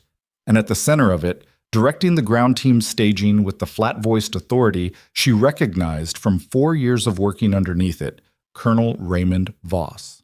He looked older than she remembered, or maybe the same, and she'd been remembering him wrong. Talk to me, she said to Marcos. What do you know? Marcos was leaning against the conference table. Her leg was seeping through the compression bandage. Not badly, but enough to be a problem on a timeline. She looked at the window. At Voss. I was in country for 18 months, she said. The network I was embedded in, procurement, moving defense contracts through shell companies and routing the excess to 4 separate accounts. Small amounts per transaction, aggregated over time. Hundreds of millions. She paused. I was building a case. I had documentation, names, account numbers, routing data. Another pause, this one heavier. I was supposed to get that documentation out when I extracted with Harlow. You didn't make the extraction point. I made it. The problem was who was waiting there. She looked at Nora. There was a man at the extraction point who shouldn't have been there. He knew the signal, the timing, the backup protocols. He knew things that only came from inside the operation. Nora felt something solidify in her chest. Who was at the extraction point? She said. Marcos looked at the window, at the figure on the grounds below. She didn't answer. She didn't have to. Nora looked at Voss. 4 years. The man who had run her team, who had known their protocols and their signals and their backup procedures and their identities. The man who had called her tonight from an operations center and told her not to leave Marcos in the building. The man who, 3 years ago, had stood at the back of the room when they told her what had happened to her team on the extraction that went wrong, and had said all the right things, and had, she understood now, with the specific nausea of a thing you'd been close to for a long time without seeing, known exactly why it had gone wrong. He wasn't running the intelligence operation, she said. He was running both sides of it. He has accounts I can prove, Marcos said. The documentation I was building, it names him, transfers from the network's accounts to a holding structure that routes back to him. He's been feeding intel to the network for at least 6 years. Compromised extractions, burned assets, dead agents. She said the last part without inflection. Without inflection was how you said things when the inflection would cost you something you couldn't afford to spend. He needed me to not make it out. When Harlow surfaced without me and I started trying to come in, he had to move fast. The mercenary team tonight, Nora said. He sent them. He authorized them. The network executed. He gave them the facility layout, the asset's location, the window. She looked at her hands. He called you tonight because he needed to know where I was. He couldn't find me in the system. I'd come in as a Jane Doe. And he couldn't search directly without flagging it. So he told you I existed and waited for you to lead him to me. Nora thought about the phone call, about Voss's voice, the pauses, the things he'd said that had felt like he was managing something carefully. About the way he'd given her just enough information to send her to the trauma unit. She'd walked straight to Marcos, and the man with the visitor badge and the shoulder rig had been there, watching, and had followed her. The embedded contact, she said. The man in the trauma unit. Voss's, Marcos said. Yes.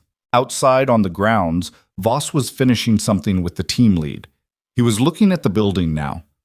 At the entrance, where the federal agents had apparently stood down as ordered. He had the body language of a man who believed the situation was under control.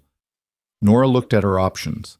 They were, at this moment, 2 injured women in a dark conference room with no weapons, no comms, and a compromised federal scene in the building below them. Marcos had the documentation, or she had access to it in some form. Where's the evidence? Nora said. Encrypted, dead drop, off-site. Marcos reached into the waistband of her hospital gown. The places you hid things when you were running, the places that weren't obvious, and produced a small drive, the kind that looked like a standard medical data chip, the kind that nobody looked at twice in a hospital. Decryption key and account access. Everything I built over 18 months. She held it out. If this reaches the right people, it ends him. Nora took it. The right people, she said. That's the problem. The federal team downstairs, he just told them to stand down. We don't know who else he's reached in that chain. She looked at the drive, at the window. There's someone I need to call.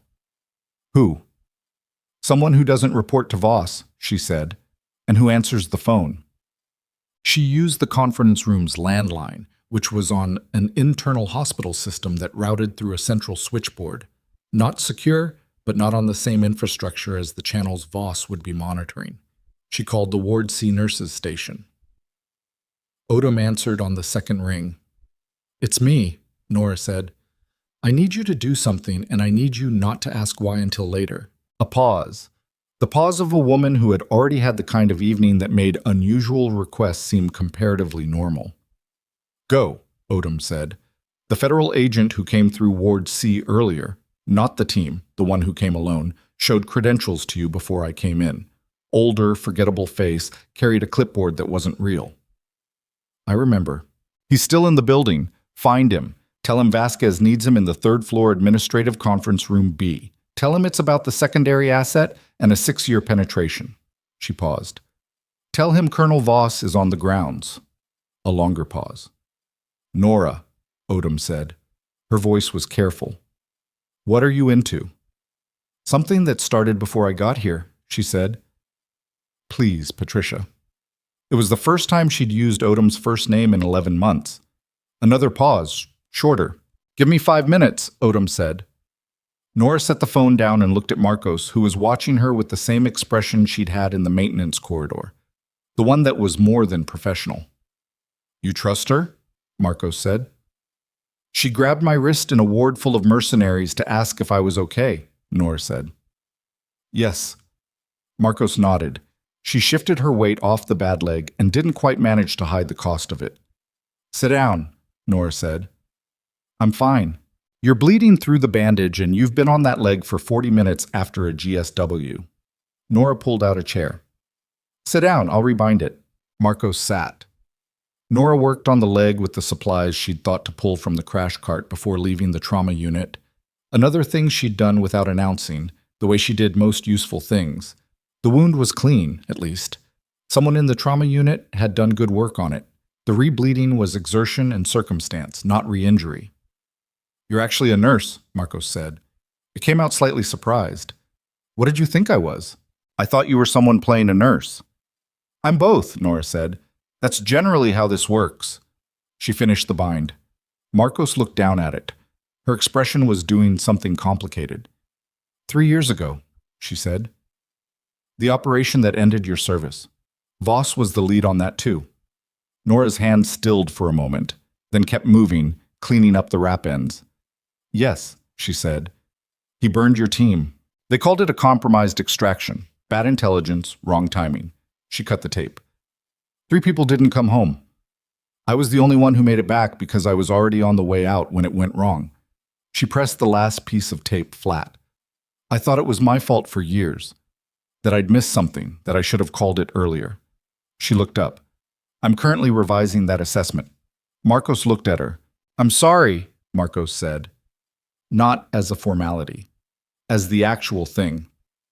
Don't be sorry, Nora said. Help me end it. Bye. The man with the meaningless clipboard arrived in 7 minutes, not 5. He came through the conference room door with a different energy than he'd had in the ward. Tighter, more alert, the clipboard gone. He looked at Nora, at Marcos, at the window overlooking the grounds. He looked at the grounds for a long moment. How certain are you? He said. She has documentation, Nora said. 6 years of transfers, routed account structures, network contacts. She spent 18 months building it. Voss is DIA, he said. He has full authority to take command of this scene. If he walks in that door right now, legally, I know what he has, Nora said. I worked for him for 4 years. She held out the drive. How long does it take your people to pull account records and verify routing structure? He looked at the drive. With the right analyst and the right access, 3 hours. Maybe 2 if the documentation is organized. It's organized, Marcos said from her chair. Everything is labeled. I spent 2 weeks in a burned safe house making sure it was organized. The man, Nora still didn't know his name, hadn't asked, had decided that the clipboard was enough of an identity for now. Asamnat took the drive. He looked at it the way people looked at things that were going to cause enormous complications.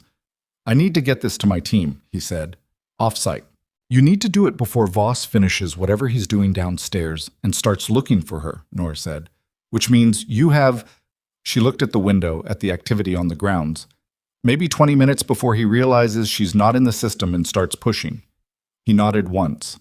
He moved to the door, then stopped. You should stay here, he said to Nora. Both of you. Do not go into the main corridors. My patients are on Ward C, she said. Your patients have staff. Half my staff are in federal interviews, and the other half have been hiding since the power went out. She looked at him. I'm going back to my ward. He looked like he wanted to argue this. He looked at her face, at the accumulated evidence of the evening, and decided apparently that arguing was going to cost him time he didn't have. "Stay out of the main entrance corridor," he said, "and do not engage with Voss directly." "I wasn't planning on it," she said. He left. She looked at Marcos. "Can you stay here?" "I can stay here," Marcos said. "I've stayed in worse places." Nora believed that, given the last 18 months. She found a blanket in the cabinet under the projector screen, the kind of utilitarian wool blanket that institutions kept in conference rooms for reasons nobody examined too carefully, and put it over Marcos's legs. And Marcos looked at it and then at Nora with an expression that didn't know quite what to do with being taken care of. 20 minutes, Nora said. "When this moves, it'll move fast." "Vasquez," Marcos stopped her. "When it's over, Voss is going to try to make this about you. He's going to say you went outside your scope, that you compromised the scene, that you made unauthorized decisions. He has enough rank to make the first version of the story stick." "I know. Does that bother you?" Nora thought about it honestly. About 11 months of being the nurse everyone dismissed. About the performance review, the reassignment recommendation, the things that had been said about her in earshot by people who thought proximity to her indifference made it acceptable.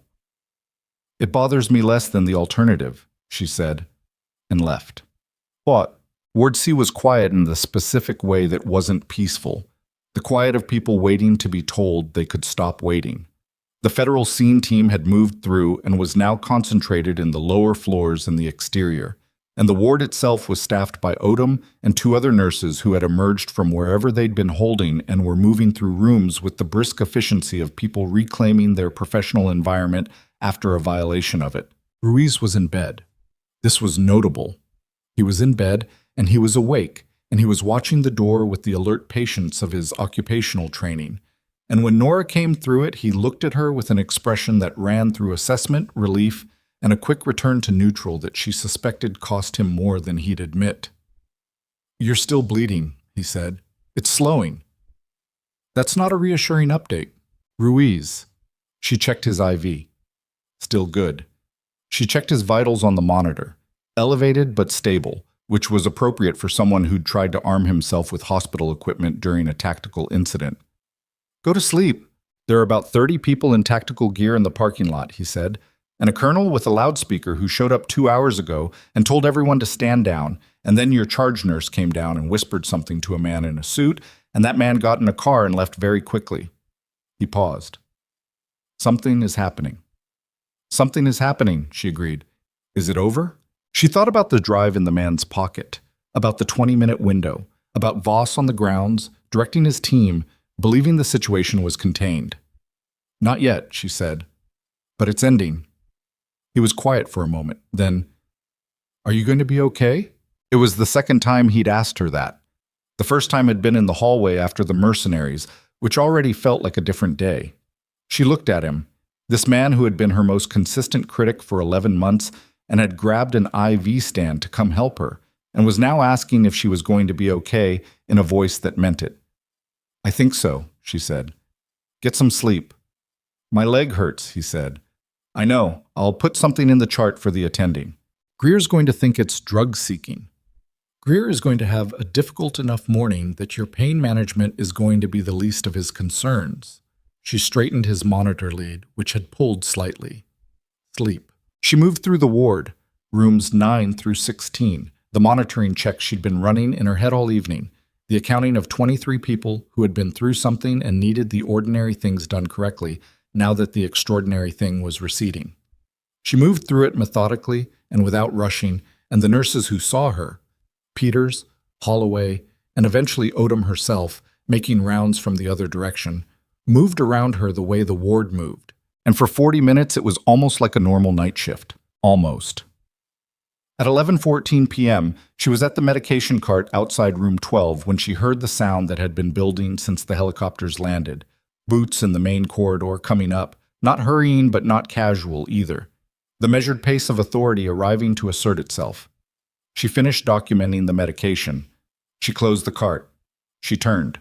Voss came down the corridor with 2 of his team, the same flat face, the same efficient gait, the same quality of taking up exactly as much space as he decided to take up.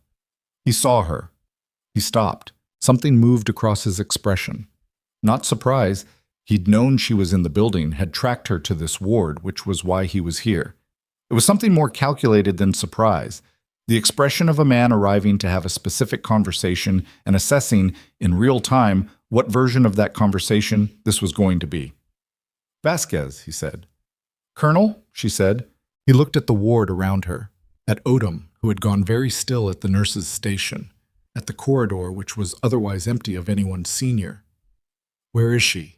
he said. Quiet, direct. The same voice from the phone, stripped of the management he'd applied to it then. "Who?" Nora said. His jaw tightened. "Don't." "I don't know who you're looking for, sir," she said. "I've been doing medication rounds." "You were in the trauma unit 3 hours ago. You moved a patient." "The trauma unit is not my assignment. If there was a patient movement, it's documented in their system." He looked at her for a long moment. The 2 team members behind him were watching the corridor. Not her, the corridor, the way people watched corridors when they expected something to come through, which told her something about what he expected. "You made a phone call tonight," he said, from this ward, landline, internal system. "Who did you call?" "Charge nurse asked me to check on a patient in the trauma unit," she said. "I called ahead to let them know I was coming." He stepped closer. Not aggressively. The calculated proximity of a person who used space as a management tool. She'd seen him do it in briefings, to junior analysts, to people he needed to feel smaller. "You were never very good at this part," he said. "The debrief. The constructed story. You were good in the field. You were bad at the table." He said it without contempt, as information, offered to remind her where she stood. She has something that belongs to the operation, something that needs to be recovered before it creates a significant problem. "I don't know what you mean," she said. "Nora." He used her first name the way he'd used it on the phone, carefully, selectively. "I brought you back tonight because I needed someone I could trust in that building, someone who understood the stakes. I trusted you with that." She looked at him. He was very good at this. She understood in retrospect why she'd trusted him for 4 years, because he had the particular gift of making trust feel like collaboration, like mutual respect, like being chosen. It was a skill. She respected it the way you respected any effective tool, which was to say without affection. "The 3 people who didn't come home," she said, 3 years ago. His expression didn't change. "You knew the extraction was compromised before they went in," she said. A pause, long enough to be an answer. "That's a very serious accusation," he said. "I'm not accusing you," she said. "I'm telling you what I know." She kept her voice level, the same tone she used for difficult conversations with patients. Not confrontational, not deferential, just clear.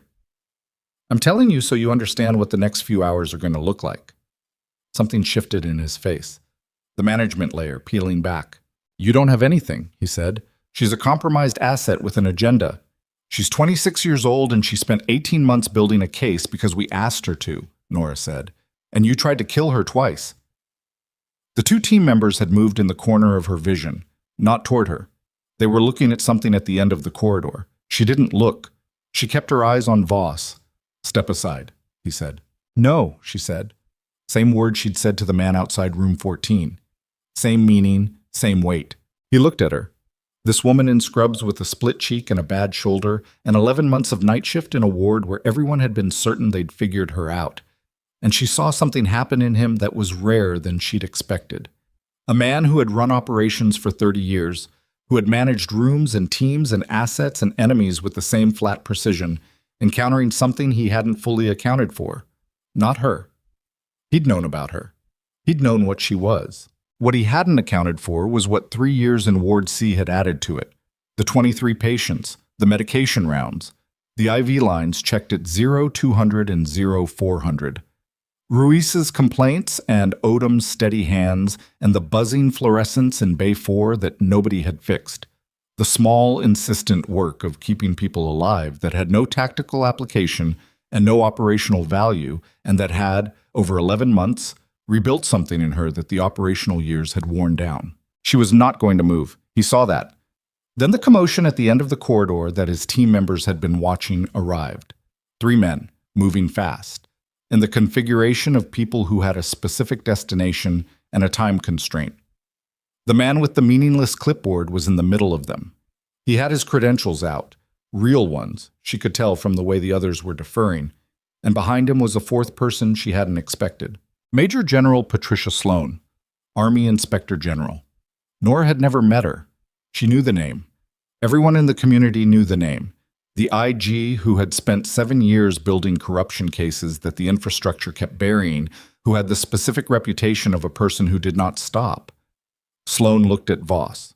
Voss looked at Sloan. The corridor held that for a moment. Two people who had known each other for a long time, recognizing what they were looking at in each other. Raymond, Sloan said. Not his rank. His name. Patricia, he said. Same. We need to talk, she said. I'm downstairs now. His team members looked at him. He looked at them. The calculation ran across his face, and she could see the numbers not working, the variables not resolving in his favor. No matter how he ran them, the specific moment when a man who had always had more information than everyone else in the room encountered the experience of not being the one with the most information anymore. This is a DIA scene, he said. I have authority. You had authority, the man with the clipboard said. He said it without satisfaction, which was more effective than saying it with any. We've been on the phone with the deputy DNI for the last 40 minutes. Your authority on this operation was suspended 11 minutes ago, pending review. He looked at Voss's team members. Stand down, please, both of you. They looked at Voss. He gave them nothing. No signal, no instruction, just the flat face holding something that was very expensive to hold. They stood down. Sloan moved to Voss's side. Not to escort him, not in a way that was aggressive, just in a way that was clear. Downstairs, she said again. He went. Not because he was beaten. Not yet. Not completely. And Nora understood that the next 72 hours were going to be a different kind of fight than tonight had been. But he went, and Sloan went with him, and the corridor emptied of everyone except Nora and the man with the clipboard and Odom at the nurse's station and the persistent hum of the fluorescents in Bay 4. The man with the clipboard looked at her. She looked at him. The documentation, she said. Our analysts confirmed the routing structure in 90 minutes, he said. 2 of the accounts resolved in the first pass. The rest will take 48 hours to fully map, but we have enough. He paused. It goes back further than 6 years. She had known that. Somewhere under the part of her that had been hoping she was wrong, she had known that. My team, she said, 3 years ago. We'll look at it, he said. He said it like a promise and not like a formality, which was the most she could ask for. She nodded. She turned back to the medication cart. There were still 4 rooms left in her round.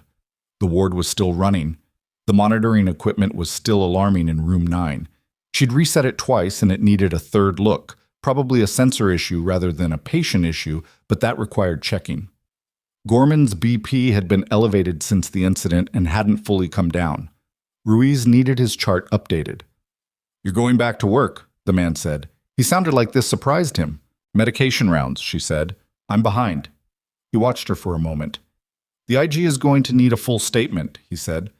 Everything from tonight, your history with Voss, the operational background, all of it. I know.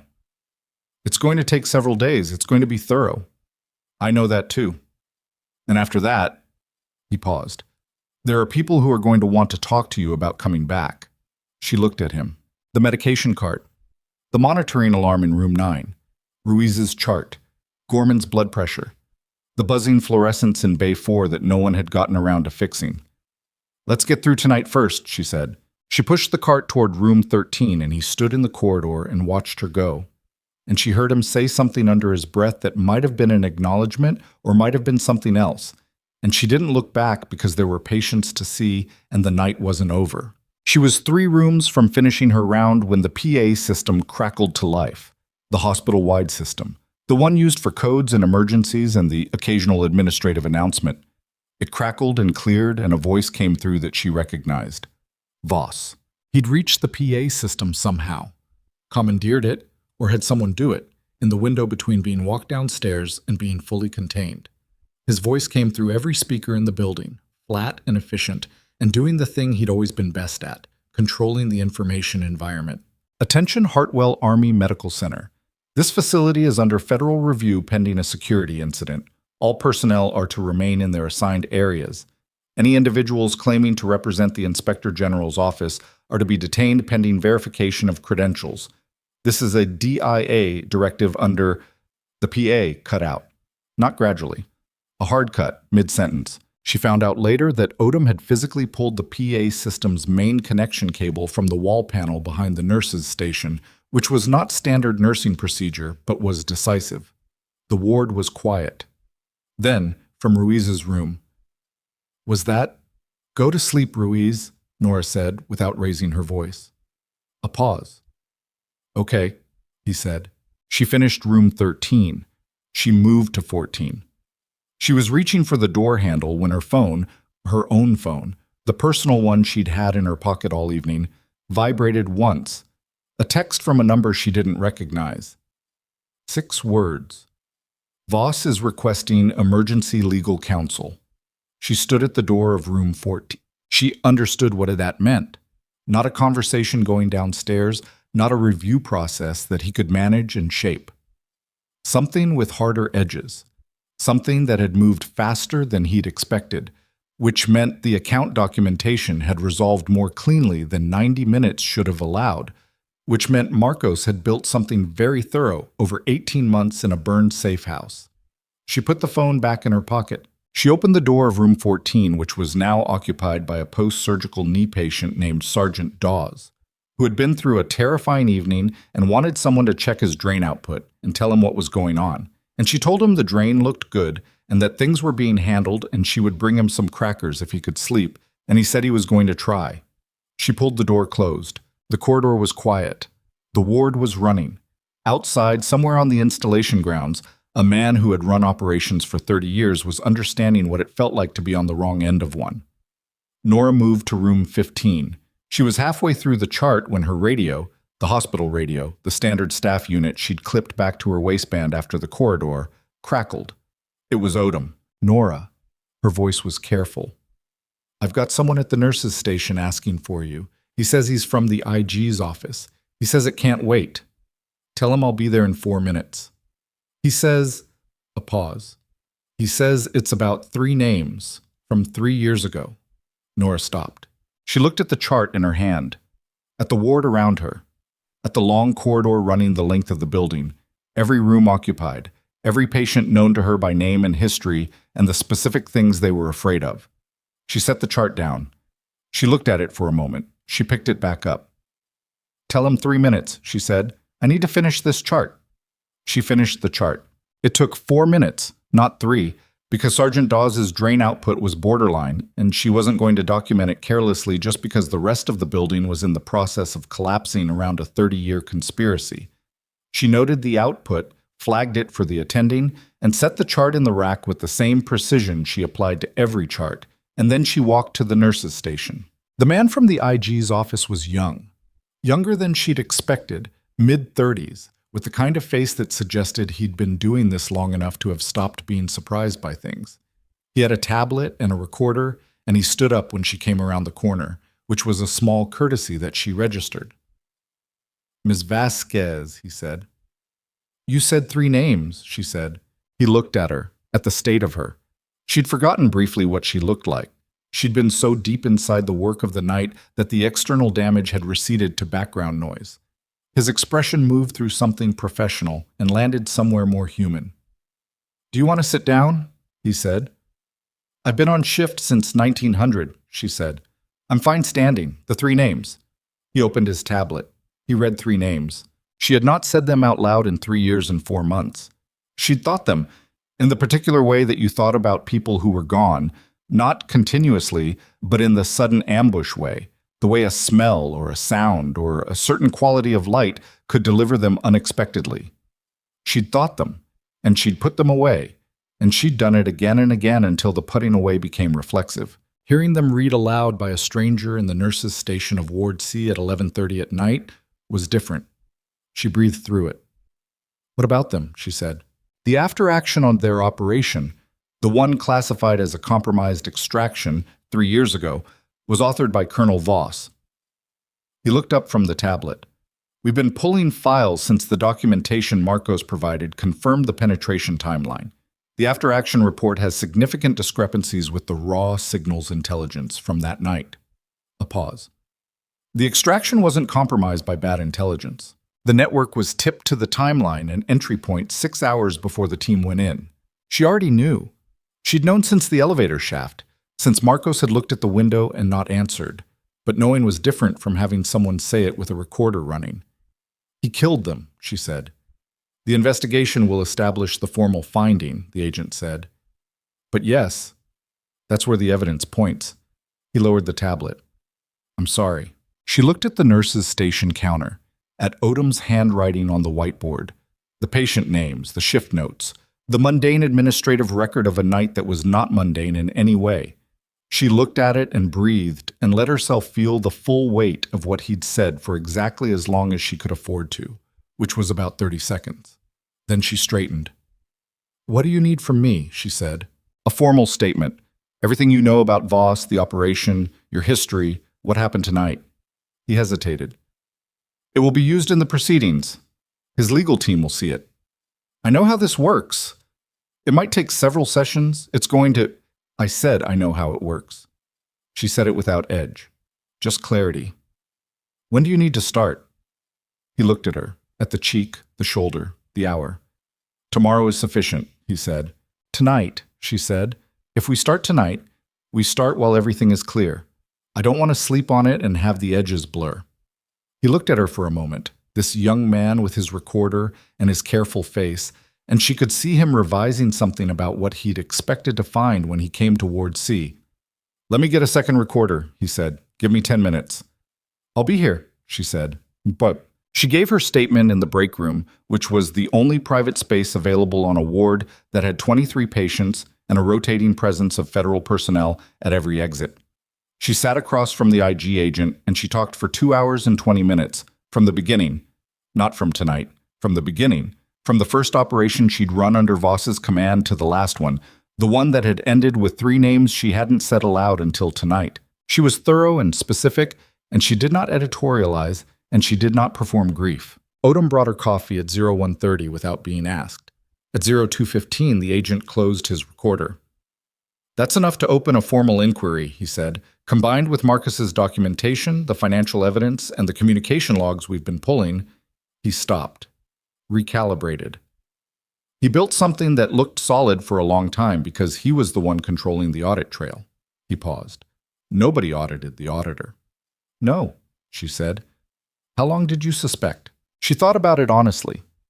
Tonight, when Marcos looked at the window. She wrapped both hands around the coffee cup. Before tonight, I think some part of me always thought it might have been my fault. That I'd missed something, called it wrong. That if I'd been better, it would have gone differently. She looked at the cup. It's easier to believe you failed than to believe the person you trusted was the reason. He nodded. Not agreement, acknowledgement. The difference mattered. For what it's worth, he said, nothing in the record suggests you missed anything. The signals were clean.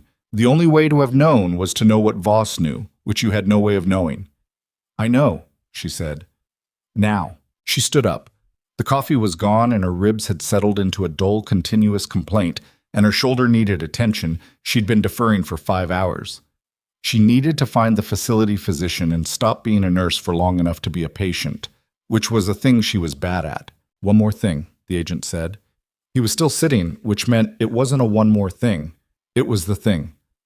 The IG is going to want to speak with you directly, General Sloan, not just your statement. She wants a conversation. About Voss? About everything. He met her eyes. About what happens to an operation when its command structure is rotten from the top. About what it costs the people who are running inside it. A pause. And about what you did tonight, which was, there's no precedent for it. What you did in this building tonight, what you stopped. He stopped himself. Sloan doesn't give speeches, but she asked me to tell you she wants to talk. Nora looked at the break room. The coffee machine, the table with the plastic chairs, the bulletin board with the staff schedule, and the infection control reminders and someone's potluck sign-up sheet that had been there since November. The ordinary machinery of a place where ordinary things happened until they didn't. Tell her I'm available, she said. After I get my shoulder looked at, So she found the facility physician in the emergency intake area, Dr. Cora Watkins, who ran nights in the ER, and who had heard enough from the federal team to know something significant had happened in her building, and who examined Nora's shoulder with the focused irritation of a doctor whose shift had been disrupted. Partial rotator tear, Watkins said. You've been using this for how long? About 5 hours. You should have come down immediately. I had patience. Watkins looked at her over her glasses. The rib is cracked, not broken. The cheek is going to need attention, but it's not structural. The finger you set yourself, which, don't do that. It needed to be set. I know it needed to be set, but there's a department for that. She rapped the shoulder with more force than was strictly necessary, which Nora accepted as a medical opinion on her decision-making. You need imaging on the rib. You need the shoulder immobilized for at least 2 weeks. You need to not use that arm. I'm right-handed. Lucky for you. Watkins finished the rap. She looked at Nora for a moment, not clinically, differently. The people upstairs, the ones who... She stopped. Started again. I heard from the federal team that there were 7. Is that accurate? Approximately. By yourself. Mostly. Watkins made a sound that was not quite a word. She wrote on a prescription pad and tore the sheet off and handed it over. Anti-inflammatory, pain management, follow-up imaging in 48 hours. If that shoulder doesn't show improvement in 3 days, you're looking at surgical intervention. She paused. Go home, Vasquez. I'm on shift until 700. Not tonight, you're not. I'm taking you off the floor, non-negotiable, and I outrank you. She picked up her tablet. I'll call Odom. Nora looked at the prescription in her hand. Going home meant leaving. Leaving meant the ward ran without her, which it would. Odom had run the ward without her for every shift she'd had off for 11 months, and it had been fine. And the patients would be fine, and she knew all of this. Okay, she said. Watkins looked slightly surprised, as though she'd been prepared for more resistance. Good, she said. Gim. She went back to Ward C one more time before she left. Not for a clinical reason, just to walk through it. The monitoring equipment running, the overnight lights on their dim setting, patients sleeping or not sleeping, the particular quiet of a ward after midnight when the business of the day had stopped and the night had its own rhythm. Odom met her at the station. Go, Odom said. I know. Watkins called me. Odom looked at her with the expression she'd had in the hallway when she'd grabbed Nora's wrist to ask if she was okay.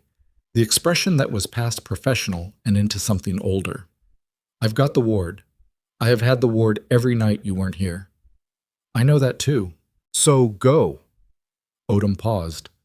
And for what it's worth, I've known something was off about tonight's situation since about 8 o'clock. I didn't say anything earlier because I didn't have enough information and I didn't want to make things worse. She straightened a chart. But I want you to know I was paying attention. Nora looked at her. This woman with 30 years of trauma nursing in her hands, who had hidden under a desk with the ward roster and given it to Nora accurately and completely in the middle of a tactical incident, who had pulled the PA cable out of the wall to cut Voss off mid-sentence. I know, Nora said. None of us knew, Odom said. What you are, or were, whatever the right word is. She met Nora's eyes. We should have treated you better regardless. It was not an apology, exactly. It was more honest than an apology. It was an acknowledgement from a woman who thought carefully about what she said before she said it, and it landed accordingly.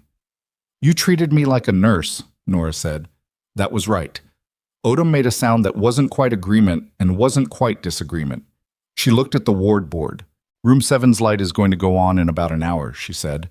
Martinez has trouble sleeping past 0300. I usually sit with him for a few minutes. I know, Nora said. He likes it when someone just stays in the room, doesn't have to talk. Yeah. A pause. Go home. Nora went. The next 48 hours were not quiet, but they were a different kind of loud. The IG's formal inquiry opened before dawn. By 0600, the account documentation Marcos had built, 18 months of meticulous assembly in conditions that Nora was still only partially understanding, had been verified by 3 independent analysts, and the verification produced numbers that the deputy DNI, when briefed, described as staggering in a tone that suggested the word was insufficient.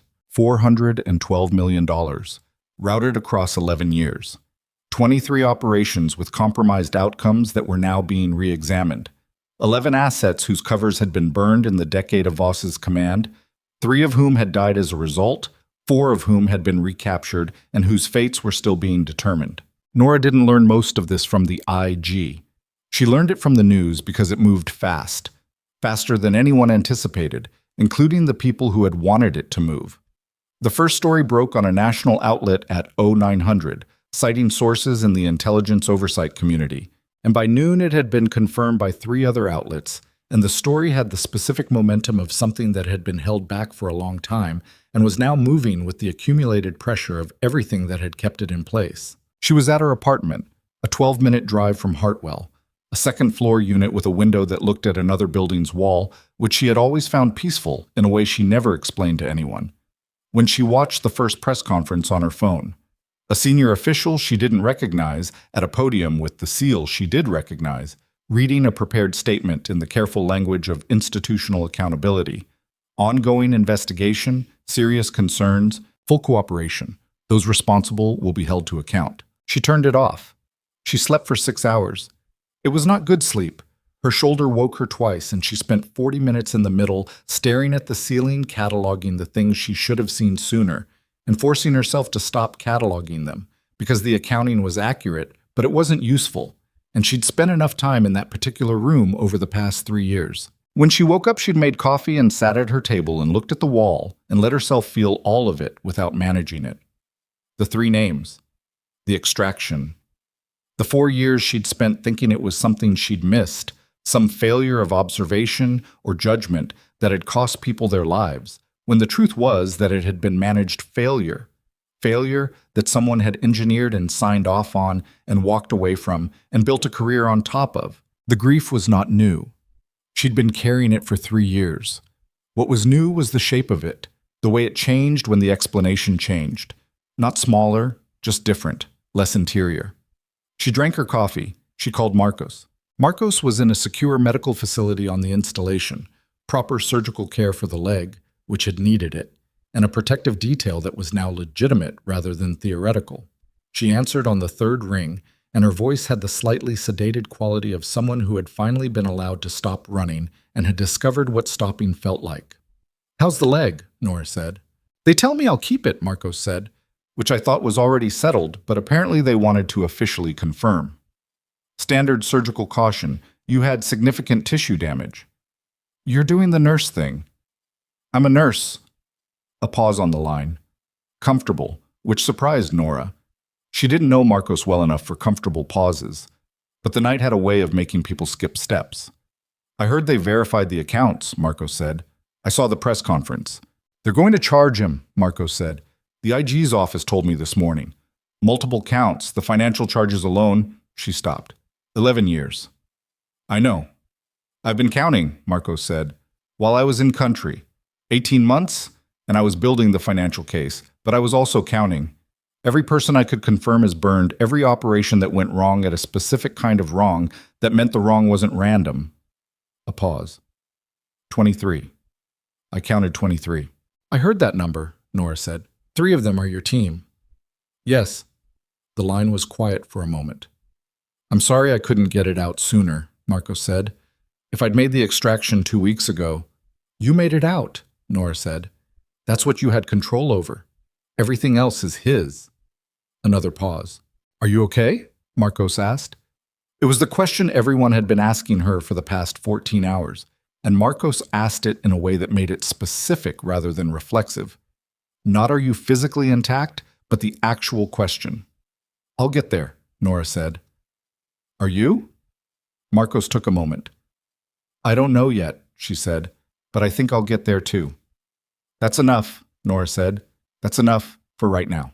Beschämt.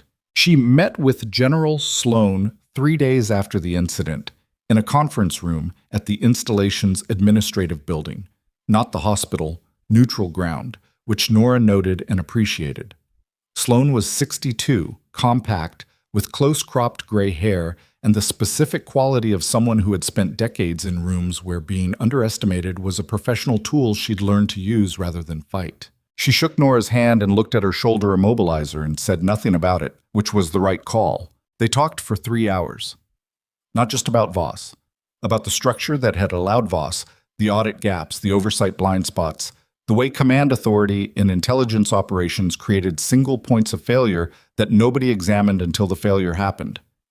Sloan asked questions the way she clearly always asked questions, without leading, without tipping her hand on what she already knew, just opening space and seeing what came into it.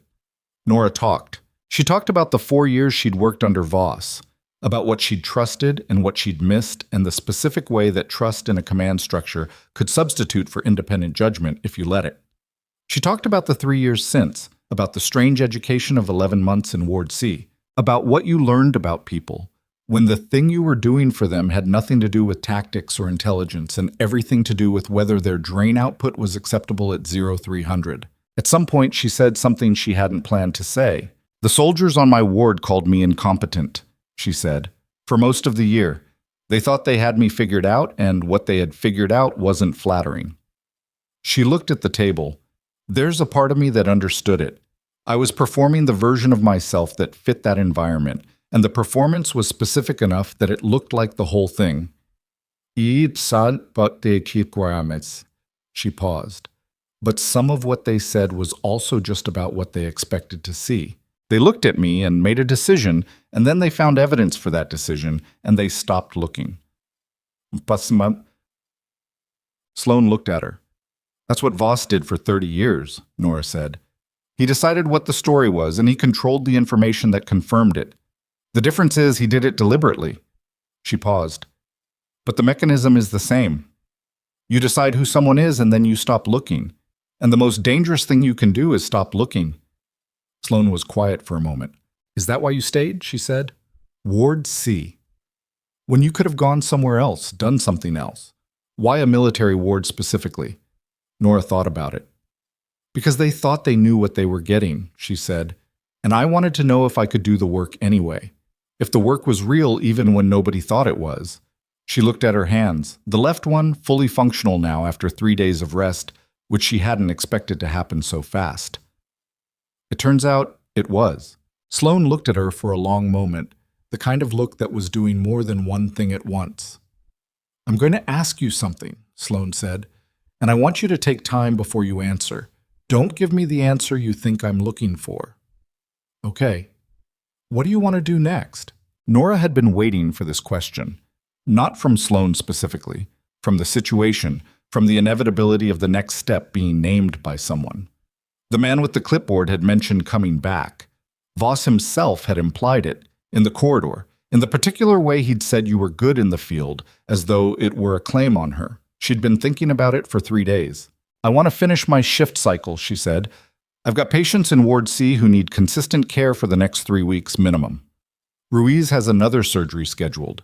Gorman's BP isn't regulated yet. There's a sergeant in room 7 who can't sleep past 0300 and needs someone to sit with him, and I know what he needs, and someone else is going to have to learn it if I leave." Sloan waited.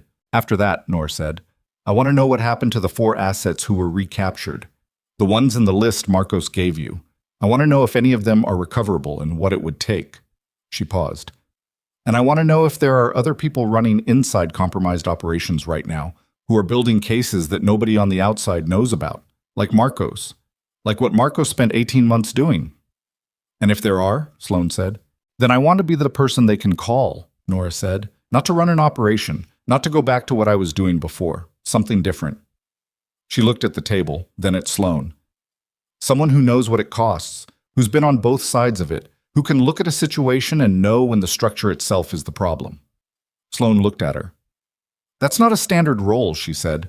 "No," Nora agreed, "but standard roles had a 30-year gap in them that nobody noticed until 2 weeks ago, so maybe standard is the wrong model."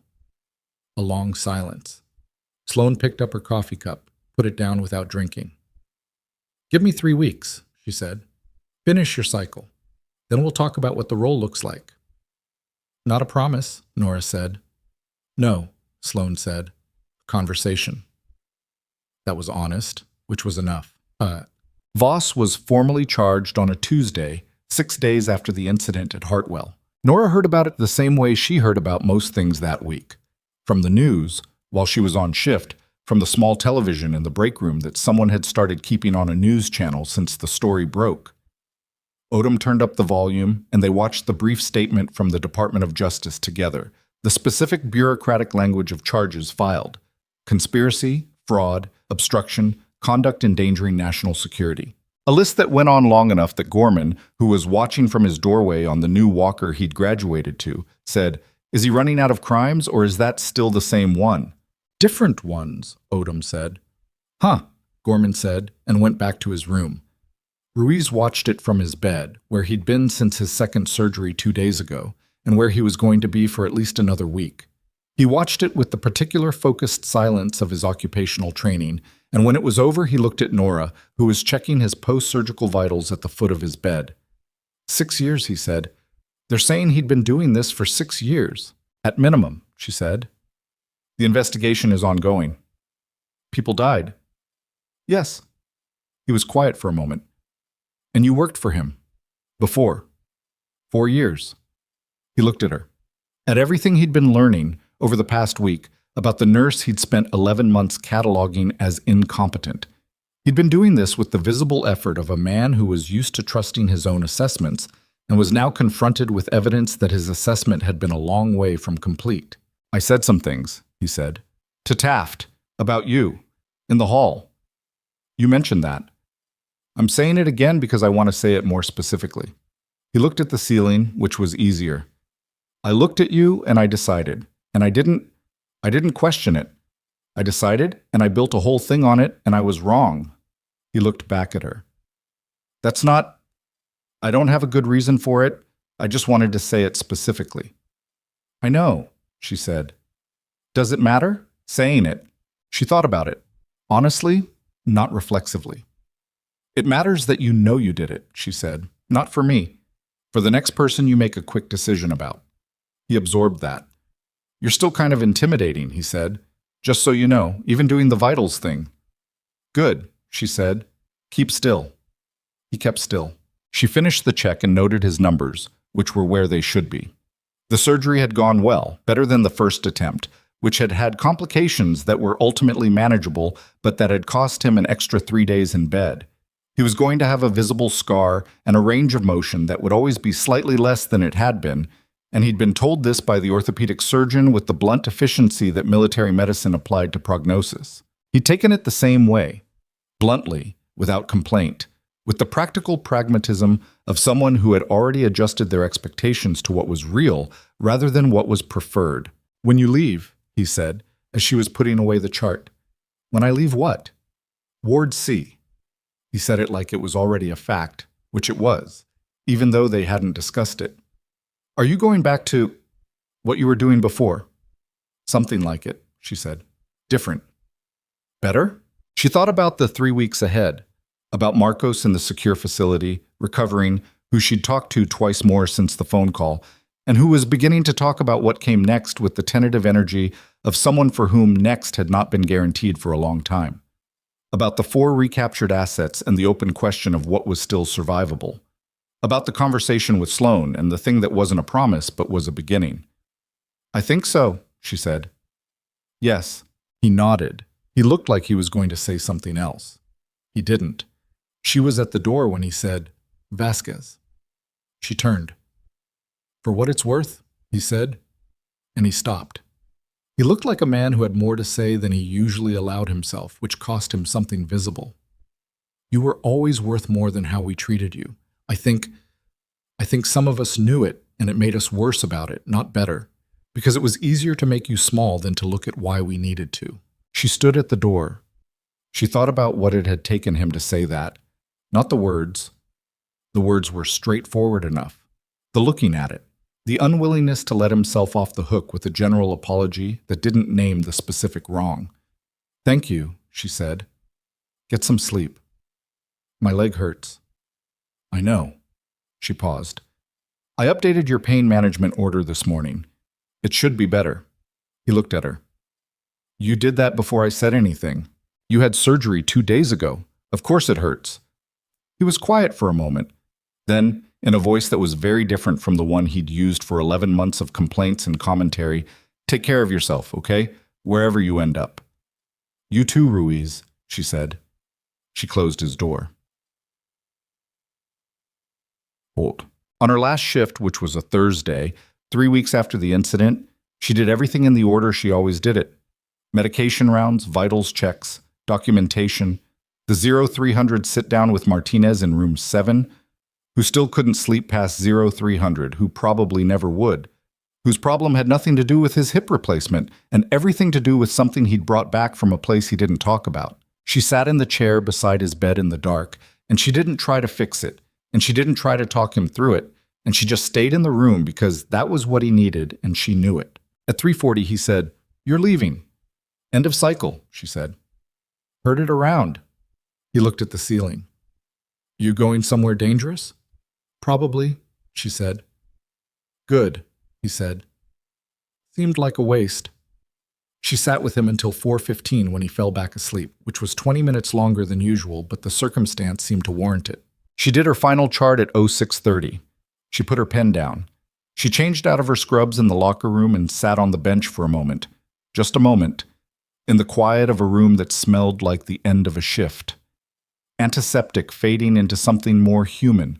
The particular smell of a place that had been occupied by people working hard. Odom was at the nurse's station when she came out. They looked at each other. "Ward's in good shape," Nora said. "It usually is," Odom said. "Now." A pause. "You're going to be okay," Odom said. Not a question. "Yeah," Nora said. Odom nodded. She straightened a chart. She said without looking up, "I'm going to tell the day shift you set a high standard and they need to maintain it." "That might be overstating it." "It might not," Odom said. She looked up. "Go." Nora went. She walked through Ward C one last time. Not slowly, not sentimentally, just the regular pace of a person who knew the length of a corridor and what was at the end of it. She passed room 7 where Martinez was finally sleeping.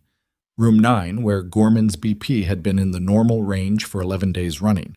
Room 12 where Ruiz was asleep, flat on his back, IV line intact, the pain management order doing what it was supposed to do. She stopped at the end of the corridor where the hall turned toward the exit, and the Bay 4 fluorescents were, finally 3 weeks after she'd put in the 4th maintenance request, no longer buzzing. Someone had fixed them. She stood there for a second. The lights were clean and steady and silent, the way they'd always been supposed to be, illuminating a hallway that looked exactly like a hospital hallway, and was, beneath that, the place where the quietest version of important work got done, where people who were broken came to be put back together, and where the people doing the putting together mostly didn't get thanked for it, and where the work mattered anyway, every time regardless. She had learned something here that she couldn't have learned anywhere else. She'd thought she was hiding. She'd thought she was waiting, or recovering, or punishing herself with ordinariness for things she blamed herself for. But what had actually happened? In 11 months of night shifts and medication rounds and being the nurse everyone figured they'd figured out was that she'd been rebuilt, not back to what she was, into something with more surface area, more load-bearing capacity, more understanding of what it cost and what it was worth. You could spend your whole career being the most dangerous person in a room and still not know what it meant to sit with someone in the dark at 0300 because they couldn't sleep. You could run operations and manage assets and make decisions that moved at a scale she didn't have language for, and still not know what it felt like to be the person that everyone dismissed until the moment they needed something from you that only you could give. She knew now, both things, all of it. She turned and walked out. The morning was cold and clear, the kind of Kansas morning that had nothing soft in it, blue sky and flat land and a wind that had been somewhere else first and hadn't enjoyed the trip. She stood in the parking lot for a moment, keys in her hand, and let it hit her. Her phone buzzed. Marcos. A text. 3 words. Leg clears tomorrow. She typed back. Good. Don't rush it. A pause. Then, when are you in? She looked at the hospital behind her, at the east wing where Ward C was, where a day shift was beginning without her, where 23 patients were becoming 20 and 18 and eventually 0, and new ones were coming, and the work continued independent of whether she was there to do it. She typed, 2 weeks, maybe less. The phone buzzed again almost immediately. Sloane's people called me this morning about the 4 assets. She looked at that. And, she typed, 2 of them are alive, 1 is recoverable. A pause, then, I want to be on the team that goes in. She stood in the parking lot in the Kansas wind and looked at the message for a long moment. This was not going to be simple. None of what came next was going to be simple. There would be institutional resistance and bureaucratic inertia, and the specific friction of people who had built their careers on a structure that was now under review and who did not welcome the review. There would be legal proceedings that lasted years and produced outcomes that were never as clean as what they should have been. There would be things she couldn't fix and people she couldn't bring back, and the daily reckoning of doing work that mattered under conditions that were difficult, which was the same reckoning it had always been and would always be. But Marcos was alive. Harlow was safe. The 4 names on the IG's list now had 2 faces attached to them that were alive and somewhere recoverable. And the person who had made them vulnerable in the first place was going to spend the rest of a significant portion of his life accounting for it in rooms he didn't control. And she knew, not abstractly, not as a principle, but in the specific physical way you knew things after a night like the one she'd had, that quiet was not the same as weak. That dismissed was not the same as defeated.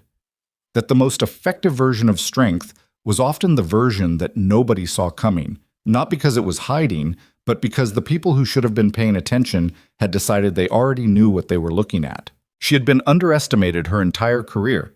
Before Voss, under Voss in Ward C, and every room she had ever walked into looking like whatever the room expected her to look like. She had spent years being furious about it, then years making her peace with it, then 11 months learning something she hadn't expected to learn. That other people's failure to see you clearly was their limitation, not your definition. That you didn't need to be seen to be real. That the work had value whether or not anyone understood what the work was. And that when the moment came, when it actually, finally came, the value of being underestimated was that nobody braced for impact. She typed back to Marcos. Then we'll make sure you're on it. She got in her car. She drove toward the flat Kansas morning with the heater on and the window cracked because she liked the cold, and she thought about what came next with something that was not quite anticipation and not quite dread, and was maybe just readiness. The particular readiness of someone who had been through enough to know what they could carry and had stopped pretending it was less than it was. The 3 names were still with her. They would always be with her, but they were not the last word anymore. Someone had made them the last word for 3 years. Had weaponized her grief and her self-doubt and her willingness to carry fault that wasn't hers. And that was over now. And what remained was something cleaner. Not healed, not finished, just cleaner. She had patience to get back to. Different patience, different work, the kind that came with fewer medication rounds and more operational risk, and the specific moral weight of decisions that didn't have a clean protocol behind them. She was going into it with a cracked rib that was healing, and a shoulder that was mostly repaired, and a left hand that worked, and a clarity about herself that 11 months in Ward C had built in the slowest, most ordinary way possible. Nobody ever became who they were all at once. They became it the same way anything real got built, incrementally, imperfectly, in the spaces between the things that were supposed to matter, doing the work even when the work was invisible and the recognition wasn't coming, and the fluorescents in Bay 4 had been buzzing for so long that everyone had stopped hearing them. And then one day, the lights were fixed, and you walked out.